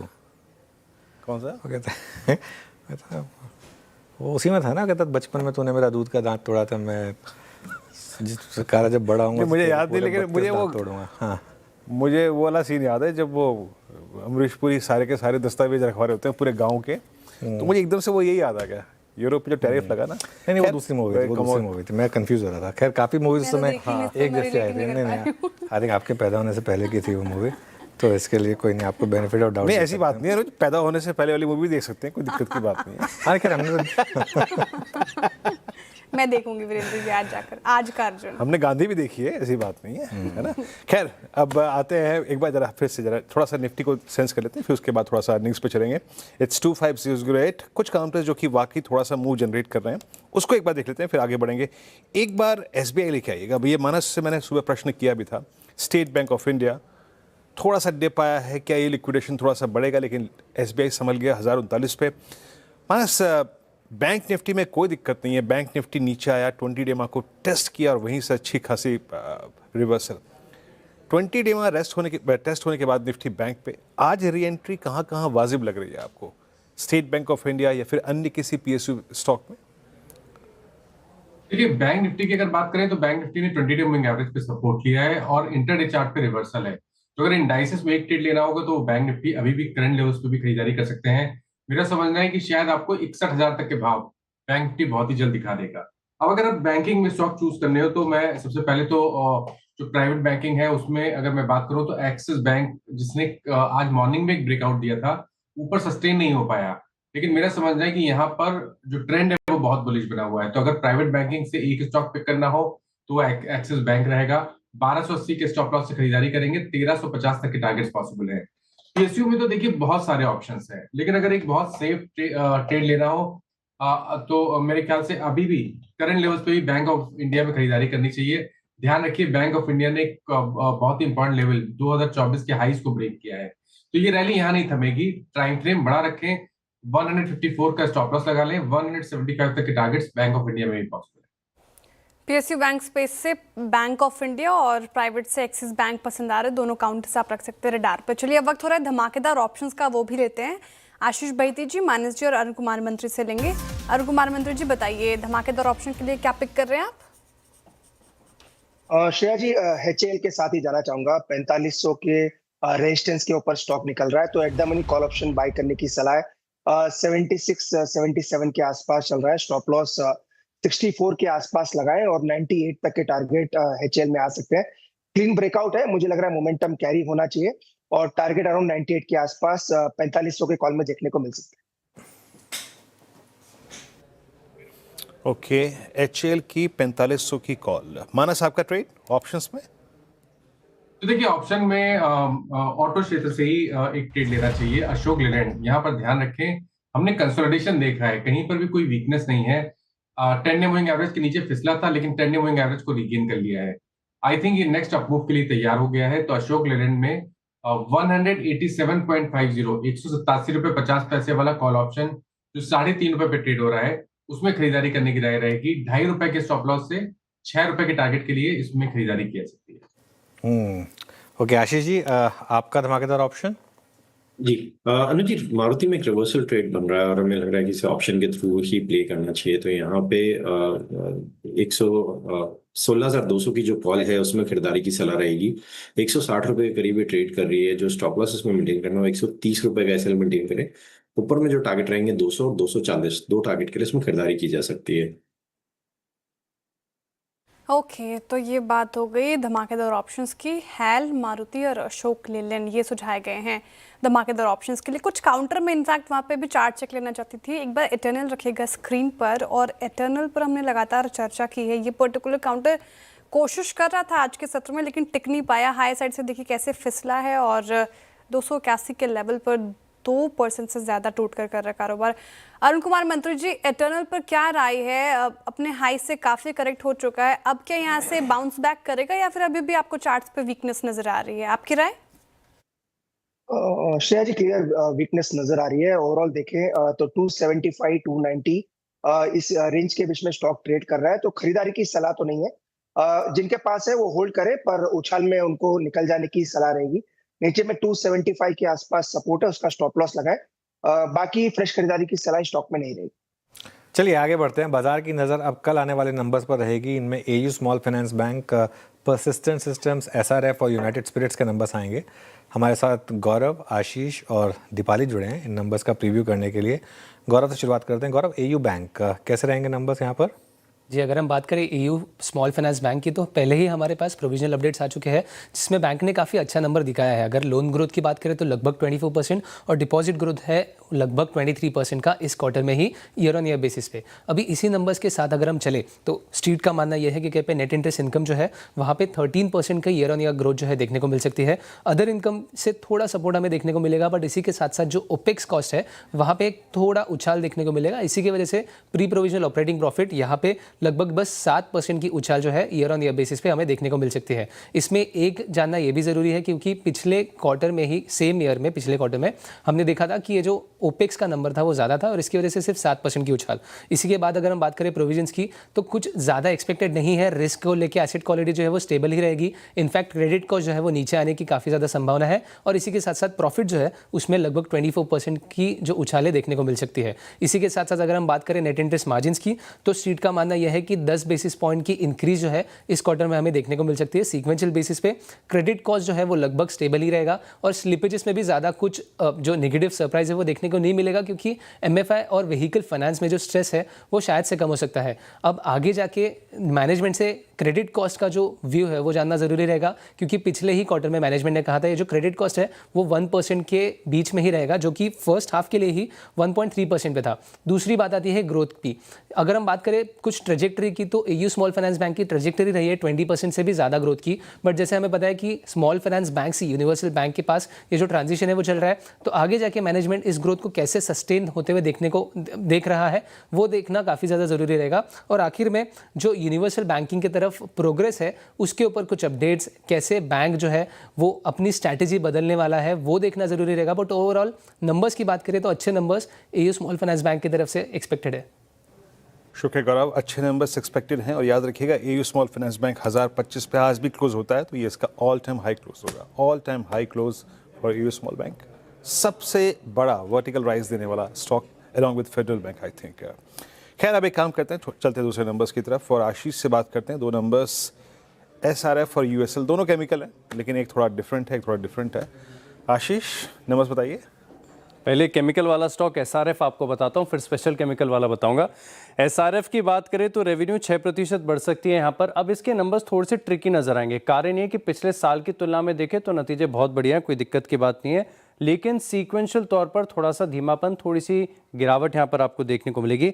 एबिटा ऑलमोस्ट 24% बढ़ सकता है, 620 करोड़ से बढ़कर 767 करोड़ ये आंकड़ा यहाँ पर आपको देखने को मिलेगा। और मार्जिन्स में भी इंप्रूवमेंट है, 17.8% से बढ़कर 21.9% ये मार्केट का एस्टिमेट है। मुनाफे की भी बात करें तो हेल्दी बहुत बढ़िया 40-41% की बढ़त आपको देखने को मिलेगी।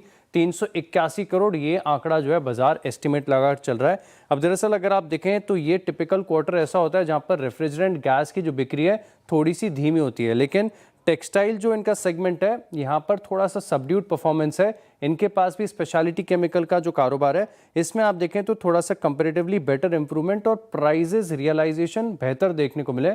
और इसी के चलते अगर आप देखें तो SRF साल दर साल बहुत बढ़िया, सीक्वेंशियल तौर पर कमजोर नतीजे देखने को मिलेंगे। अब बात करते हैं यूनाइटेड स्पिरिट्स की। इसके नंबर्स ठीक हैं, अब इसमें थोड़ा सा ट्रिकीनेस इसके लिए भी है क्योंकि पॉलिसी चेंजेस देखने को मिले तो 2 की स्टेट्स हैं यहाँ पर इसका एक इम्पैक्ट देखने को मिलेगा। टॉप लाइन की बात करें तो ऑलमोस्ट 7% की बढ़त आपको देखने को मिलेगी। एबिटा ऑलमोस्ट 11% बढ़ेगा, 588 करोड़ से बढ़कर 653 करोड़। और जो मार्जिन 17.1% के थे अब वो बढ़कर ऑलमोस्ट 17.8% के देखने को मिलेंगे। मुनाफे में भी 10% की ठीक ठाक बढ़त का बाजार अनुमान लगाकर चल रहा है, लेकिन वॉल्यूम ग्रोथ हो सकता है कि थोड़ी सी निराश कर जाए। 2.4% की वॉल्यूम ग्रोथ जो है एक्सपेक्ट करके चल रहा है मार्केट। पिछले साल देखें तो तकरीबन 65 करोड़ का एक्सेप्शनल लॉस भी था, तो इस चीज़ को अकाउंट करके भी आपको नतीजों को देखना पड़ेगा।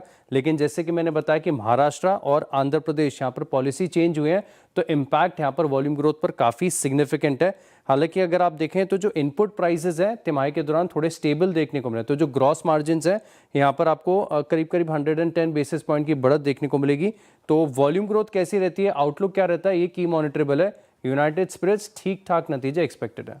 ओके अच्छा, ये स्पेशल केमिकल कैसे हुआ वैसे बीरू और आशीष, यूनाइटेड स्पिरिट्स? ये तो एथेनॉल अल्कोहल स्पेशल। चलिए नहीं खैर हमें तो दोनों को मालूम नहीं है पर कहते हैं। हाँ नहीं खैर आशीष का तो मुझे मालूम है कि उनको नहीं पता है। आपके बारे में शायद इतना कॉन्फिडेंट नहीं होगा मैं हरिद्वार का इंसान, कहाँ ये सब चीज़ें मालूम है यार। चलिए मान लेते हैं अगर आपने कह दी बात तो। खैर आगे बढ़ते हैं और दीपाली के पास चलते हैं और जानते हैं कि परसिस्टेंट के नंबर्स कैसे रह सकते हैं, क्योंकि आईटी में काफ़ी मिक्स बैग रहा है अब तक। दीपाली परसिस्टेंस क्या एक्सपेक्ट कर रहे हैं? एज यूजुअल एक्सपेक्ट ये किया जा रहा है कि जो select mid cap IT companies हैं जैसे कि पर्सिस्टेंट सिस्टम, वो लार्ज कैप आईटी पीयर्स को आउट परफॉर्म करते हुए दिखाई देंगे। ऑल्दो नंबर्स मिक्स्ड रहेंगे पर्सिस्टेंट के भी, लेकिन लार्ज कैप आईटी कंपनीज के मुकाबले बेटर परफॉर्मेंस यहाँ पर रहेगी। सीजनली वीक क्वार्टर ये पर्सिस्टेंट के लिए भी होता है, इसीलिए अगर हम प्रॉफिटेबिलिटी एबिट ग्रोथ देखेंगे तो वहाँ पर थोड़ा सा प्रेशर दिखाई दे रहा है। बाकी सारे पैरामीटर्स पर नंबर्स बेहतर हैं। रुपी रेवेन्यू में 4% के आसपास की ग्रोथ एक्सपेक्टेड है, 3720 करोड़ ये आंकड़ा रह सकता है वर्सेस 3580 करोड़ सीक्वेंशियल बेसिस पे। डॉलर रेवेन्यू में भी 3-3.25% की ग्रोथ एक्सपेक्टेड है, $419 मिलियन रेवेन्यूज कंपनी रिपोर्ट कर सकती है। प्रॉफिट्स हालांकि 1.5% के आसपास घटकर आ सकते हैं, 465 करोड़ का आंकड़ा रह सकता है वर्सेस 471 करोड़ सीक्वेंशियल बेसिस पे। और मार्जिन से 15.4% 16% पर आने की पॉसिबिलिटी है वर्सेस 16.3% क्यू ऑन क्यू। दरअसल कांस्टेंट करेंसी टर्म्स में तो हम अच्छी ग्रोथ देख रहे हैं और ये जो ग्रोथ आई है ये आई है BFSI सेगमेंट से, प्लस जो इनका हेल्थ और लाइफ साइंसेज यूनिट है वहाँ भी रिकवरी रही है, जिसके कारण रुपये और डॉलर रेवेन्यू दोनों में ही अच्छी ग्रोथ हम देख रहे हैं। एबिट हालांकि 1% के आसपास डिक्लाइन होकर आ सकते हैं। अब इंपॉर्टेंट रहेगी इन अर्निंग्स के साथ साथ आगे की commentary, specially total contract value क्या रहती है इस क्वार्टर में, डील विंस क्या रही, और मोस्ट इंपॉर्टेंट जो नेक्स्ट जेन टेक्नोलॉजीज़ हैं वहाँ पर इन्वेस्टमेंट कैसे आ रही है, फिर चाहे वो क्लाउड ट्रांसफॉर्मेशन हो, डेटा एनालिटिक्स हो या फिर AI हो। तो कमेंट्री बहुत इंपॉर्टेंट रहेगी आगे की डिमांड, डील साइज, क्लाइंटेल को लेकर। नंबर्स हालांकि ठीक एक्सपेक्टेड है। ऑल राइट, नंबर्स ठीक एक्सपेक्टेड हैं यहाँ से इस समय। शुक्रिया दीपाली। 4 का चौका की शुरुआत करते हैं। सबसे पहले सस्ता ऑप्शन गावस्कर से लेंगे, फिर चलेंगे सौमिल के पास FNO सुपरस्टार के लिए, उसके बाद मैं गलत करके आशीष बेहती जी से लेंगे सस्ता ऑप्शन, फिर चलेंगे सौमिल के पास FNO सुपरस्टार के लिए, फिर आई थिंक मानस जी के पास चलेंगे हम चार्ट का चमत्कार ट्रेड के लिए, और मिड कैप फंडा के लिए शरद जी हैं हमारे साथ। आशीष जी बताइए आपका सस्ता ऑप्शन ट्रेड। जी अनुज जी, बजाज फाइनेंस बजाज फाइनेंस की ATM कॉल में खरीदारी की सलाह रहेगी। 970 वाली जो कॉल है 13 रुपए के करीब अभी ये ट्रेड कर रही है, इसमें पोजीशन बनाई जा सकती है। 9 रुपए का स्टॉप लॉस लगाना है इसमें, और 20 रुपए का पहला टारगेट और 25 रुपए के दूसरे टारगेट के लिए इसमें खरीदारी की सलाह है। ओके, बजाज फाइनेंस सस्ता ऑप्शन के लिए ये पिक होगी आशीष बेहती जी के। FNO सुपरस्टार के लिए सोमिल जी आपने क्या चुना है?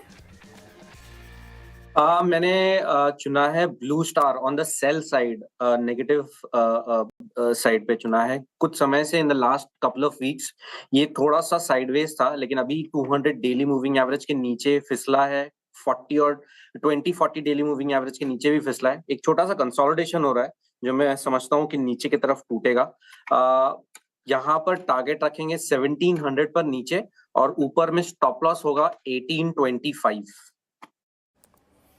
ओके, ब्लू स्टार आपका सेल कॉल है 1785 पर। मानस जी के पास चलते हैं चार्ट के चमत्कार के लिए। मानस क्या पिक कर रहे हैं आप? और तो देखिए, टोरेंट फार्मा में खरीदारी करने की राय रहेगी। टोरेंट फार्मा बिल्कुल तैयार है अपने पिछले हाई को ब्रेक करने के लिए। ट्रेंड बहुत पॉजिटिव है, हाई टॉप हायर बॉटम से इंटरडे चार्ट पे क्लियरली दिख रहे हैं। मेरा समझना है कि टोरेंट फार्मा में करंट लेवल्स पे खरीदारी करनी है। 4040 का आपको स्टॉप लॉस लगाना है, लेकिन ऊपर की तरफ 4225 तक के टारगेट्स पॉसिबल है, ये कैश लेवल्स हैं। ऑप्शन में अगर ट्रेड लेना चाहें तो 4100 वाला कॉल ऑप्शन, 4100 का कॉल ऑप्शन 53 रुपीज पे ट्रेड हो रहा है, उसमें खरीदारी करें। 29 रुपए 29 रुपीज का स्टॉप लॉस लगा लें। 100 रुपए तक के टारगेट्स पॉसिबल हैं। इस ऑप्शन में हमने अपने क्लाइंट्स को भी रिकमेंडेशन दिया हुआ है, ये डिस्प्ले पर है। ओके, टोरेंट फार्मा चार्ट का चमत्कार के लिए मिड कैप फंडा शरद जी आप बताएं। जी, हमारा मिड कैप फंडा होगा DCP बैंक। बैंक ने पिछले कुछ समय से लगातार इम्प्रूवमेंट दिखाई है। हमारा मानना है कि आगे चल के भी लैप और ये सब मिक्स जैसे जैसे प्ले आउट करते हैं, फोकस होम लोन्स वगैरह पे रहेगा, उसका फायदा आपको नंबर्स में दिखना चाहिए। कंटिन्यूअसली हमने रेशियोज में इम्प्रूवमेंट देखे हैं। आने वाले 2 सालों में, साल भर में भी हम ये उम्मीद करें कि FY27 में भी 20% जैसी ग्रोथ रहेगी टॉप लाइन में। ऑपरेटिंग इनकम में जो 23-24% जैसी ग्रोथ रहेगी। अर्निंग 30 रुपए के आसपास आनी चाहिए। बुक वैल्यू लगभग 230-40 के आसपास आ जानी चाहिए। तो हमें लगता है 1 का प्राइस टू बुक मिल जाना चाहिए। रिटर्न रेशियोज में काफी स्ट्रॉन्ग इंप्रूवमेंट है टू स्टार्ट विद। तो 230 रुपए के शुरुआती लक्ष्य के हिसाब से DCP bank. Okay, DCB bank अच्छा लग रहा है मिड कैप फंडा के लिए शरद जी को। तो 4 का चौका की हमने शुरुआत की सस्ता ऑप्शन के साथ। आशीष बहेती जी ने बजाज फाइनेंस सुझाया, पूरा दोनों ट्विंस देखे, बजाज फाइनेंस और फिनसर्व अच्छी तेजी के साथ कर रहे कारोबार। यहाँ पे खरीदारी की राय। 970 का कॉल ऑप्शन लेना आपको, 25 तक के टारगेट एक्सपेक्टेड है। स्टॉप लॉस लगाइए 9 का। इसके अलावा FNO सुपरस्टार के लिए सोमिल जी की तरफ से आया ब्लू स्टार फ्यूचर्स में बिकवाली की राय, कह रहे हैं काफ़ी वीक नज़र आ रहा है चार्ट्स पे। 1700 के नीचे के टारगेट हैं, 1825 का स्टॉप लॉस लगाना है। चार्ट का चमत्कार के लिए मानस जी को पसंद आ रहा है टोरेंट फार्मा, और यहाँ पे खरीदारी की राय। 4225 की टारगेट है, 4040 का स्टॉप लॉस लगाना है। मिड कैप फंडा के लिए शरद जी ने चुना है DCB बैंक, और खरीदारी की राय। इनको मीडियम से लॉन्ग टर्म के लिहाज से अच्छा लग रहा है ये particular counter. HCL Tech IT space से डेज हाई पर बजाज फिनसर्व फाइनेंस की हमने बात की। यहाँ पर अच्छी तेज़ी 1 से 2% की तेज़ी यहाँ पर देखने को मिल रही है। ट्रेंड एक बार फिर से रखिए स्क्रीन पर। आज इसने फिर से कोशिश की, जिस तरीके से मार्केट ने निचले हिस्सों से रिकवरी दिखाने की कोशिश की, ट्रेंड भी ऊपर आया। लेकिन इसके चाल पर कितना भरोसा किया जाए, एक चार्ट चेक सोमिल जी आप ही देख लीजिए। ट्रेंड 3950 पे कहाँ था ये काउंटर, 8000 के ऊपर, कहाँ 3950, आधे से भी आधा हो गया। अब ये क्या किया जाए? एब्सोल्युटली। अगर आप शॉर्ट टर्म की बात करें और मीडियम टर्म की बात करें तो अभी भी ये एवरेजेस के नीचे चल रहा है। लो टॉप लो बॉटम फॉर्मेशंस है। कुछ समय पहले थोड़ा सा बाउंस आया था लेकिन उसमें एंडिंग डायगोनल पैटर्न बना के वो नीचे की तरफ ब्रेकआउट मिल गया था। So in the clearly short term medium term में ट्रेंड डाउन है तो इसे हाथ ना लगाएं ऑन द ट्रेडिंग साइड। लेकिन जैसे आपने कहा कि ऊपर में 8000 8200 के हाई से अब ये 4000 के नीचे आ गया है। 50% रिट्रेसमेंट ओवरऑल पूरी ट्रेंड का हो चुका है तो मुझे लगता है कि for a long term investor ये एक वैल्यू बाइंग हो सकती है। एंड इनफैक्ट 3800 के आसपास बहुत ही स्ट्रॉन्ग सपोर्ट्स भी हैं तो यस इसे एक लॉन्ग टर्म के नजरिए से देखना चाहिए ना कि शॉर्ट टर्म ट्रेडिंग के लिए। ओके, चलिए बात हो गई ट्रेंड की, अब आगे बढ़ते हैं। हमारे साथ सिट्रस एडवाइजर्स के फाउंडर संजय सिन्हा जुड़े हैं, उनसे बात करते हैं। Sanjay ji, good afternoon. Market में इस समय जो एक फेज चल रहा है, इतना अनसर्टेनिटी का, इतना एक पोर्टफोलियो ऑलमोस्ट डिस्ट्रक्शन का, इसमें आपकी अप्रोच क्या रहेगी इस मार्केट में? तो मेरे ख्याल से अनुज, अगर आप देखेंगे तो मार्केट कुछ शॉर्ट टर्म इवेंट्स पर ज़्यादा फोकस्ड है। जो इवेंट के थ्रू हम ऑलरेडी गुजर रहे हैं वो तो तीसरी क्वार्टरली के रिजल्ट्स हैं और उसमें मुझे लगता है कि अगर आप पूरे मार्केट को 4 बास्केट में बांट दें, consumption oriented stock, industrial oriented stocks, export oriented stocks and financials, तो मेरे ख्याल से सारा ध्यान जो है वो इन 4 बकेट्स में से जो 3 बकेट हैं उनमें ज़्यादा है।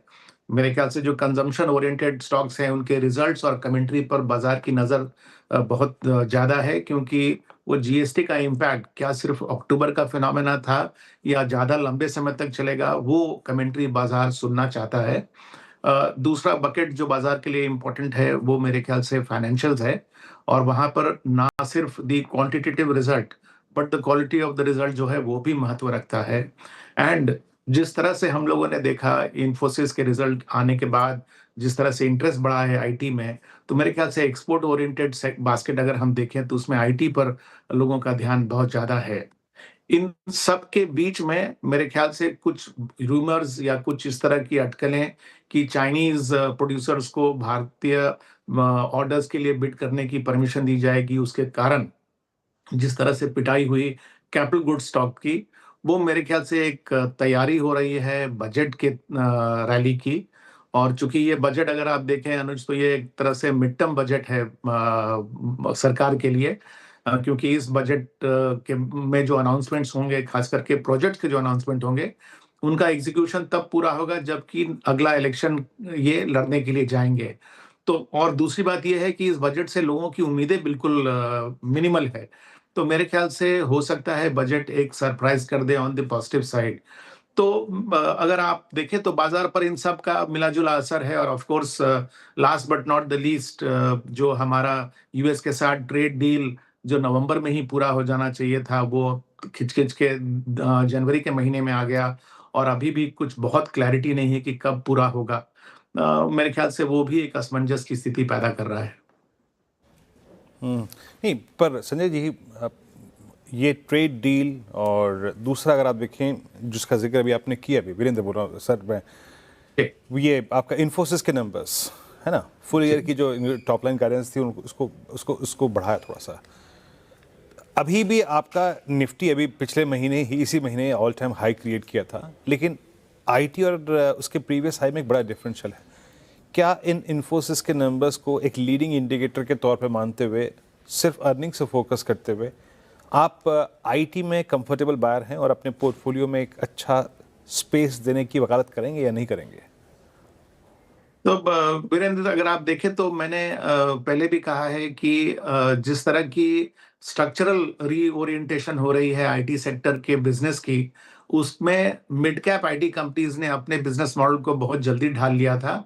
बड़ी जो आईटी कंपनीज हैं उनको कुछ समय लग रहा था, लेकिन इस क्वार्टर के रिजल्ट में भले ही नंबर्स न दिखे हों, लेकिन जिस तरह की कमेंट्री दी गई है उससे ये विश्वास बढ़ जाता है कि इस कैलेंडर ईयर के सेकेंड हाफ तक जो भारत की बड़ी आईटी कंपनीज हैं वो भी अपने बिजनेस मॉडल को, जो नई इमर्जिंग रियलिटी है जिसमें एआई का इन्फ्लुएंस इतना डोमिनेट कर रहा है और विदेशी ऑर्डर्स की नेचर रीओरिएंट हो रही है, उस पर उसके अनुसार वो अपने आप को ढाल लेंगे, ये कॉन्फिडेंस बढ़ गया है। तो इसी के लिए आईटी में वेट बढ़ाने का तो केस बनता ही था। वो अगर हम वेट मान लीजिए कि कैलेंडर ईयर के सेकंड क्वार्टर से बढ़ाना चाहते हैं, तो मेरे ख्याल से अब हम फर्स्ट क्वार्टर से ही वो वेट बढ़ाना शुरू कर सकते हैं। ओके, आईटी को लेकर आप थोड़ा पॉजिटिव नजर आ रहे हैं संजय जी। गुड आफ्टरनून, श्रेया बात कर रही हूँ सर। आपने 4 जो सेक्टर स्पेस बताए, एक तो कंजम्पशन, इंडस्ट्रियल, फाइनेंशियल और बैंकिंग, क्या बैंकिंग भी इस लिस्ट में शुमार है? और साथ ही जिस तरीके से आईसीआईसीआई बैंक, एचडीएफसी बैंक के नतीजे आए सर, फिर स्ट्रीट ने जिस तरीके से रिएक्ट किया है, तो प्राइवेट बैंकिंग स्पेस पर आप क्या नजरिया क्या बन रहा है फिलहाल? देखिए, इस क्वार्टर में भले थोड़ी सी निराशा हुई हो, लेकिन अगर आप ओवरऑल देखें तो जो 125 बेसिस पॉइंट का रेट कट आरबीआई ने कैलेंडर ईयर 2025 में किया, उसका पूरा इम्पैक्ट हमको अब देखने को मिलेगा और प्राइमरली ये इम्पैक्ट दिखेगा क्रेडिट ग्रोथ में। और दूसरी बात ये रही श्रेया कि अगर आपने देखा होगा तो अब बैंक्स अपनी सेविंग्स रेट को भी घटाना शुरू कर दिए हैं। तो जो नेट इंटरेस्ट मार्जिन का इम्पैक्ट बैंक्स ने झेल लिया है, मेरे ख्याल से अब ये उनके पीछे है और आगे क्रेडिट ग्रोथ के साथ साथ अगर नेट इंटरेस्ट मार्जिन भी एक्सपैंड होता है तो वो पॉजिटिव है। इसका मेरे ख्याल से प्राइवेट सेक्टर बैंक्स पर अगर भले नियर टर्म के नंबर्स पर असर ना दिखा हो, आगे जाके जरूर दिखेगा। और मैं समझता हूं कि कैलेंडर ईयर 2026 में बैंक्स और उसके अंदर प्राइवेट सेक्टर बैंक्स एक अच्छा प्रदर्शन दे सकते हैं। इसी संदर्भ में एक चीज और भी मैं आपको बता दूं, जो हम लोग अभी हाल की एनालिसिस कर रहे थे, उसमें हमने बहुत सरप्राइजिंगली देखा कि पिछले 3 साल और 5 साल का अगर आप परफॉर्मेंस देखें तो निफ्टी बैंक और उसके अंदर प्राइवेट सेक्टर बैंक्स इंडेक्स के अंडर परफॉर्मर रहे हैं। तो एक मीन रिवर्जन का भी केस बनता है इस कैलेंडर ईयर में in the favour of private sector banks. Okay, autos एक ऐसी स्पेस रही है जहां पर ठीक ठाक रिटर्न्स आए हैं, नंबर्स भी ठीक ठाक रहे हैं यहाँ पर, लेकिन क्या अभी थोड़ा सा कंसेंसस है और क्या थोड़ा सा रिस्क है यहाँ पर? जो रिस्क देखा जा रहा है वो शायद उनके करंट वैल्यूएशंस को सामने रख के देखा जा रहा है।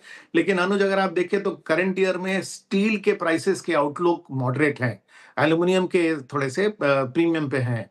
मेरे ख्याल से इस साल जिस तरह के नए लॉन्चेस ऑटो कंपनीज करेंगी और जिस तरह का जीएसटी बेनिफिट और 8th पे कमीशन का अवार्ड का परिणाम और जो पिछले साल की इनकम टैक्स का अवार्ड का जो बेनिफिट है, मेरे ख्याल से वो सबसे ज्यादा रिफ्लेक्ट होगा आईटी में, सॉरी ऑटो में। और उसका एक रैली का एक फेज हम लोगों ने 2025 में देखा। मेरे ख्याल से कैलेंडर ईयर 2026 में भी ऑटो में एक केस बनता है रैली का, और हो सकता है इस साल के अंत में भी एक आउट परफॉर्मिंग सेक्टर बन के निकले। ये Sanjay ji, white good segment बीच में एक रैली सी बन रही थी, लेकिन उसके बाद copper prices, industrial metal prices, wire segment सब धराशायी हुआ है। आपका ये वाइट गुड सेगमेंट पे व्यू है कुछ इस वक्त? थोड़ा गार्डेड व्यू है। सेफेस्ट स्क्रिप्ट, क्योंकि एलजी को देखिए वो भी ड्रॉप हो गया, मतलब सबसे स्टेबल चार्ट था प्राइस परफॉर्मेंस वाइज, वो भी क्रैक हुआ इस दौर में। जी हाँ, तो जानते हैं वीरेंद्र, इस पे मेरा थोड़ा सा गार्डेड व्यू है, क्योंकि अगर आपने सुना भी है कमेंट्री, तो जो जीएसटी बेनिफिट के बाद अपसर्ज होना चाहिए था व्हाइट गुड्स के सेल में, वो मास में होने के बदले प्रीमियम व्हाइट गुड्स में हुआ है। और अगर आप व्हाइट गुड कंपनीज की इंडिया की अपॉर्चुनिटी देखें तो वो प्रीमियम पे उतनी ज्यादा डिपेंडेंट नहीं है जितना कि वो मास प्रोडक्शन और नंबर्स पे है।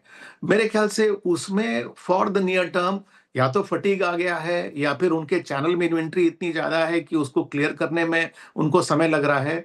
इसी के लिए मैं नियर टर्म में व्हाइट गुड्स वाली जो कंपनीज हैं उन पे बहुत ज्यादा बुलिश नहीं हूं। ओके, वाइट गुड्स पे ज़्यादा बुलिश नहीं है। लेकिन संजय जी, मेरा सवाल आपसे प्रेशियस मेटल्स को लेकर है, गोल्ड एंड सिल्वर। 2025 में इसने इक्विटी को आउट परफॉर्म किया और 2026 की जो शुरुआत हुई है सर, तस्वीर आपके सामने है, इनकी चमक कम नहीं हो रही, कारण चाहे जो भी हो। सवाल मेरा आपसे ये, क्या अब वक्त आ चुका है कि पोर्टफोलियो को थोड़ा तोड़ा और मरोड़ा जाए और थोड़ा एक्सपोजर अब ज़्यादा बढ़ाया जाए या फिर अभी भी थोड़ा कॉशियस व्यू है आपका? आपकी राय क्या होगी स्पेस को लेकर? देखिए, जो फंडामेंटल रीजन रहे गोल्ड और सिल्वर के प्राइसेस के रैली के पीछे, वो फंडामेंटल रीजंस अभी भी बदले नहीं हैं। तो इसका मतलब ये है कि भले उतनी स्कॉर्चिंग रैली जो हमने देखी, वो रैली शायद अभी रिपीट ना हो, लेकिन क्या ये मेटल्स यहाँ से भी ऊपर जाने की संभावना रखते हैं? उस पर मेरा विश्वास है कि शायद वो अभी भी रखते हैं।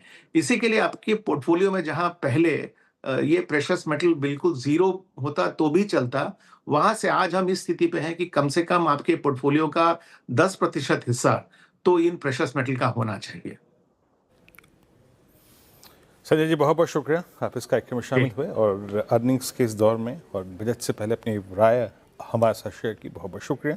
बजट पूर्व अवश्य आपसे एक फिर मंत्रणा, एक बातचीत होगी और विचार करेंगे बजट्स पर और उसके अनाउंसमेंट्स पर। बहुत बहुत शुक्रिया। चलिए एक बार इंडेक्स को लेकर आइए स्क्रीन पे। इट्स 25594।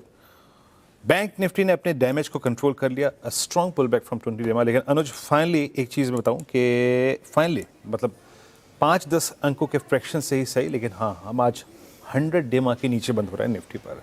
अनुज, क्या प्राइस व्यू रहेगा कल के लिए, क्या करें इंडेक्स पे इस वक्त?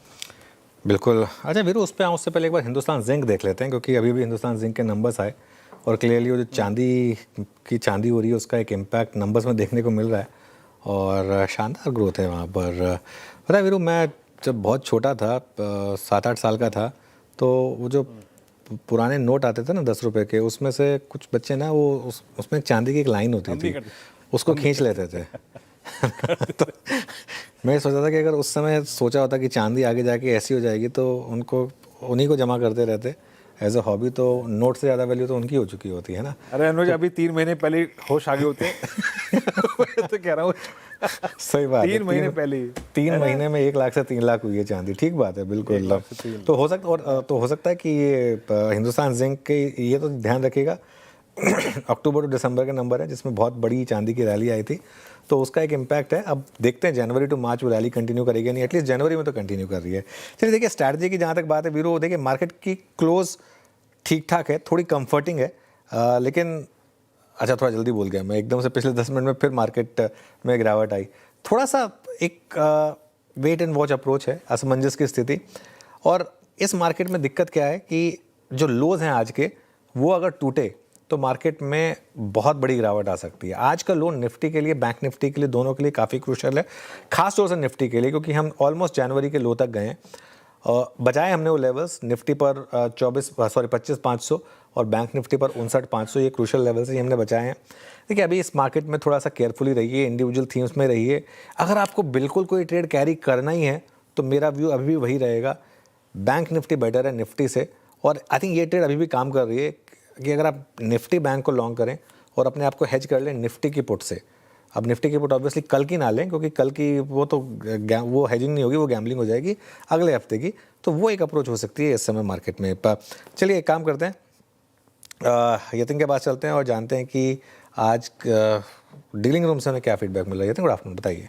Good afternoon. और 2 स्टॉक्स जो फोकस में हैं उनमें मेटल्स में से टाटा स्टील है, और स्टील स्टॉक्स में आज डोमेस्टिक फंड बायर्स हैं, ऐसा डीलर्स सुझा रहे हैं अपने क्लाइंट्स को। और यहाँ BTST की स्ट्रैटेजी वो सजेस्ट कर रहे हैं 190 to 195 के जनवरी सीरीज़ के टारगेट्स के लिए। तो ये एक स्टॉक है जो डीलर्स के रडार पे। इसके अलावा L&T फाइनेंस, और कॉन्फ्रेंस कॉल पे मैनेजमेंट ने कहा कि क्रेडिट कॉस्ट में काफ़ी अच्छी गिरावट हो सकती है आगे जाके, जिससे मुनाफे पे एक पॉजिटिव असर पड़ेगा। और जैसे ही वो कॉन्फ्रेंस कॉल कंक्लूड हुआ, बहुत सारे HNIs ने खरीदारी शुरू कर दी। इनफैक्ट अभी ओपन इंटरेस्ट 4% ऊपर है, जो बाय रिकमेंडेशन है डीलर्स की, वहाँ डीलर्स को लगता है कि स्टॉक में यहाँ से भी फर्दर 4-5% का अपसाइड रह सकता है। ओके, टाटा स्टील और L&T फाइनेंस डीलर्स इस पे बेट लगा रहे हैं, BTST कॉल इन दोनों ही स्टॉक्स पर। लेकिन हमारे पैनल कौन से स्टॉक्स चुन रहे हैं और क्या राय, वो समझ लेते हैं। आशीष बैती जी, शुरुआत आपसे, क्या पिक कर रहे हैं आप ऐसे मार्केट में, BTST या STBT? जी, मारुति के साथ जाना चाहेंगे एज अ BTST। यहाँ पे खरीदारी की सलाह रहेगी। जो स्टॉप लॉस इसमें मेंटेन करना चाहिए वो 15,950 का SL मेंटेन करें। ऊपर में जो टारगेट रहेंगे वो 16,600 तक के इसमें देखे जा सकते हैं। मारुति सुजुकी, आशीष बहती जी की पिक। कविता जी, आप क्या पिक कर रही हैं? PSU बैंक से कैनरा बैंक लेकर जाएंगे, 156 के लेवल पर है as of now. With the stop loss of 153, one can approach for 164, 165 price target. Okay, Canara bank 156.90 पे और आपका बाय ट्रेड। अरुण, आपका ट्रेड क्या रहेगा कल के लिए? वीरेन जी, अगेन फाइनेंशियल के साथ ही जाना चाहूंगा, तो IIFL में ही खरीदारी की सलाह है। 652 के आसपास 645 का स्टॉप लॉस रहेगा और 668 के टारगेट्स रहेंगे, तो एज ए BTC ट्रेड इसको लेके चल सकते। IIFL फाइनेंस, गाबा सर आप क्या चूज कर रहे हैं? मेरा ध्यान बजाज फाइनेंस पर है श्रेया। ट्रेड करेगा करीब 970 पर, टॉप लगाएंगे 965 का, सिर्फ 5 रुपए का। Near term target 990। Yes, possible है बजाज फाइनेंस। बजाज फाइनेंस, गावा सर के पिक। सोमिल, आपने क्या पिक किया? मैंने पिक किया है PG इलेक्ट्रोप्लास्ट, और ये स्टॉक लास्ट 2 हफ्ते से लो टॉप लो बॉटम फॉर्मेशन बना रहा है। आज के सेशन में एक छोटा सा consolidation on the hourly charts नीचे तोड़ा है। 20-40 डेली मूविंग एवरेज के आज नीचे क्लोजिंग आ रही है। सेल साइड पे जाना चाहूंगा, टारगेट होगा 530 और स्टॉप लॉस होगा 587। PG इलेक्ट्रोप्लास्ट सेल आपका ट्रेड। मानस, आपका ट्रेड? तो देखिए, कोई नया स्टॉक नहीं है, लेकिन टोरेंट फार्मा में मैंने थोड़ी देर पहले रिकमेंड किया था, अगर BTST करना हो तो उसके फ्यूचर में खरीदारी कर सकते हैं। फ्यूचर में 4040 का स्टॉप लॉस लगा ले और 4160 की टारगेट सेट कर ले। ओके, चलिए अब एक काम करते हैं, बीरू के पास चलते हैं, आज की मार्केट ब्रेथ जान लेते हैं। बीरू, बताइए कैसे रही आज की मार्केट ब्रेथ? डेरिवेटिव्स की ब्रेथ अनुज खराब थी और आज थोड़ा सा अगर आप देखें तो टुवर्ड्स क्लोज रिकवरी थी, लेकिन शायद फिर भी उतना डैमेज कंट्रोल हो नहीं पाया। लुक एट शॉर्ट्स, 106 और 41 लॉन्ग। मैं कह रहा हूँ कि थोड़ा बहुत अगर आप देखें शॉर्ट कवरिंग का आंकड़ा बढ़ गया, अदरवाइज ये फिगर्स मिड सेशन तक और ख़राब थी। लॉन्ग 41, शॉर्ट कवरिंग 19, शॉर्ट 106 और लॉन्ग अनवाइंडिंग यहाँ पर करीब करीब 46 में हुई। एक एक करके स्लाइड्स आते हैं। 41 मतलब ये जो लॉन्ग थे कहाँ पर विजिबल थे। अगेन एक प्रेजेंस मेटल्स की हिंदुस्तान जिंक आपकी स्क्रीन पे, पॉलीकैब में रिवर्सल था, CG पावर, PB फिनटेक और कोलगेट। आज FMCG में बाइंग विजिबल थी, no doubt about that. Critical average को रीगेन करना, हायर लेवल्स पर सस्टेन करना, ये कुछ चीज़ें नज़र आ रही थी, मजबूती दिखाई दी। इंटीग्रेशन वो जो आई थिंक जो इनको हिट लगा, लेकिन वो बहुत कम था और पेनल्टी बहुत कम थी, तो बाजार खुश हुआ। Short cover, shorts capitalise further नहीं हुए, कवरिंग हुई। Hitachi, bank of India, federal bank, IIFL finance. Banking में एक बार फिर से आज शॉर्ट कवरिंग का डे रहा, एंड मोस्ट स्पेशली ज़्यादा अगर आप देखें तवज्जो मैं इस पर फेडरल बैंक को दूंगा, क्योंकि सेकंड कंसेक्यूटिव सेशन लगातार दूसरे दिन आज यहाँ पे मंदड़िए बैकफुट पे थे। आज यहाँ पे मंदी कहाँ खिली गई? Wipro complete collapse post numbers, RBL bank, Godrej properties. Real estate में हर तरफ शॉर्टिंग, हर तरफ multi year multi month base टूटे।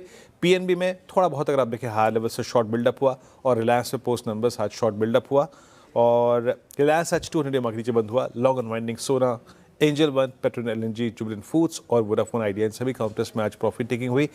एक बार जुबिलेंट लेके आई है। अच्छा, मैं सुबह ये चार्ट देख रहा था और जुबिलेंट फूड्स आज क्लोज हो रहा है 517 पे। और अरुण, मैं इस कार्यक्रम में मानस 1-2 बार पहले प्रश्न कर भी रहा था, ये प्रश्न मैंने किया था, मुझे याद अच्छी तरीके से 565 पे। मुझे याद है 12 दिसंबर के आसपास ये प्रश्न किया था मैंने कि 565 यानी मल्टी ईयर बेस टूटा तो क्या पोजीशन आएगा। पहली चीज़ निकल के आ रही थी 500, वो ऑलमोस्ट अब वो हिट कर चुका है, लेकिन कोई रिकवरी नहीं है। ये फर्दर कहाँ तक टूटेगा, क्या लग रहा है आपको? वीरेन जी, क्लियर वीकनेस है, आपने एकदम सही कहा। नीचे में मुझे लग रहा है 490 और 495 तक के लेवल्स आ सकते हैं। कोई रेस्पाइट नहीं है, कंटिन्यूस सेलिंग है। जब भी उछाल आता है फिर वापस इसमें सेलिंग देखने को मिल रही है, तो 495, 500 वहां तक के टारगेट्स तो आ ही सकते हैं। अगर वो फिसलता है तो मुझे लग रहा है 478 तक के भी टारगेट देखने को मिल सकते हैं। तो क्लियर वीकनेस है, उछाल पे बेच के ही चलना चाहिए। ओके, बिकवाली की राय फिलहाल सेल एंड राइज की स्ट्रैटेजी अपनाएं। जुबिलेंट फूड में काफ़ी वीक नजर आ रहा है।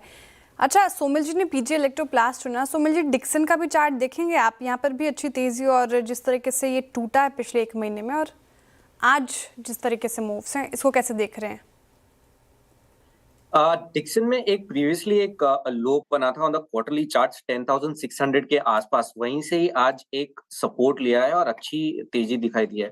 ऑन द आवरली चार्ट्स मुझे लगता है कि एक बाउंस डेफिनेटली पॉसिबल है, लेकिन मीडियम टर्म ट्रेंड अभी भी डाउन है, तो मीडियम टर्म में अभी सजेस्ट करना मुश्किल है। लेकिन on the hourly chart short term में 11,900 तक ये स्टॉक जा सकता है, एक बाउंस मिल सकता है। तो आज का जो लो है that will be very very important, 10,590, ये एक स्टॉप लॉस रख के ऊपर में एक टारगेट रख सकते हैं अराउंड 11,900 का। ओके, तो ये हो गई बात डिक्सन टेक की। आज एक्चुअली ईएमएस स्पेस में थोड़ी सी बाइंग है, डिक्सन इसके अलावा पीजी ठीक ठाक बाइंग है इनमें। मीनवाइल एक बार आप लेकर आइए पंजाब नेशनल बैंक का स्टॉक, और काफ़ी इंटरेस्टिंग है क्योंकि नंबर्स में कुछ प्राइमा फेसी तो कुछ ख़राब दिखा नहीं, लेकिन स्टॉक आज अच्छी रैली जिसमें लगातार रही, उसके बाद अब थोड़ा सा यहाँ पर करेक्शन इस समय आपको दिखाई देगी इसमें। इसके अलावा और क्या अच्छा चल रहा है, एक बार फेडरल बैंक लेकर आइए ज़रा वापस। और फेडरल बैंक अब कल के हाई के ऊपर, आई थिंक श्रीराम बात कर रहे थे फ्राइडे को कि फ्राइडे को जब ड्यूरिंग नंबर्स की शानदार नंबर्स हैं, और ये बात भी हुई थी कि अब मंडे मॉर्निंग को आपको अपग्रेड्स दिखाई देंगे इसमें फेडरल बैंक में।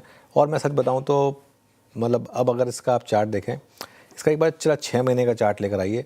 ये फेडरल बैंक की कुछ इस तरीके की, इसे कहते हैं ना कि सीरत ही ऐसी है इसकी कि एक बार ये चलना शुरू होता है फिर नहीं रुकता है। मेरे ख्याल से अब ये स्टॉक जो है ना अनचार्टेड टेरिटरी में, अब ये सीधा 300 के ऊपर निकल कर दिखाएगा आपको होपफुली, क्योंकि जिस तरीके का आज प्राइस बिल्डअप आया है कल के हाई के ऊपर, जिस तरीके से ये सेटल हुआ है और जिस वॉल्यूम के साथ सेटल हुआ है, ये काफ़ी, ये देखिए कैंडल का साइज़ देखिए आप जरा फ्राइडे की, और आज भी अच्छी फॉलो थ्रू कैंडल है। मानस, इस पर एक व्यू लेना चाहूँगा आपसे। फेडरल बैंक एक मोमेंटम स्टॉक है ये, अब इस समय अगर कोई ले इसे तो स्टॉप लॉस कहाँ लगाए और कहाँ तक के टारगेट रखें? तो देखिए, थोड़ी देर पहले ही हमने अपने क्लाइंट्स को रिकमेंडेशन दिया हुआ है, तो ये डिस्क्लोजर है फेडरल बैंक पे। ट्रेंड काफी पॉजिटिव है। मेरा समझना है कि शायद अब ये जो नेक्स्ट टारगेट इसके सेट करने हैं तो 300 रुपए के आसपास के होंगे। तो अगर एक ट्रेड लेना हो तो अभी भी करंट लेवल्स पे भी खरीदारी करनी चाहिए।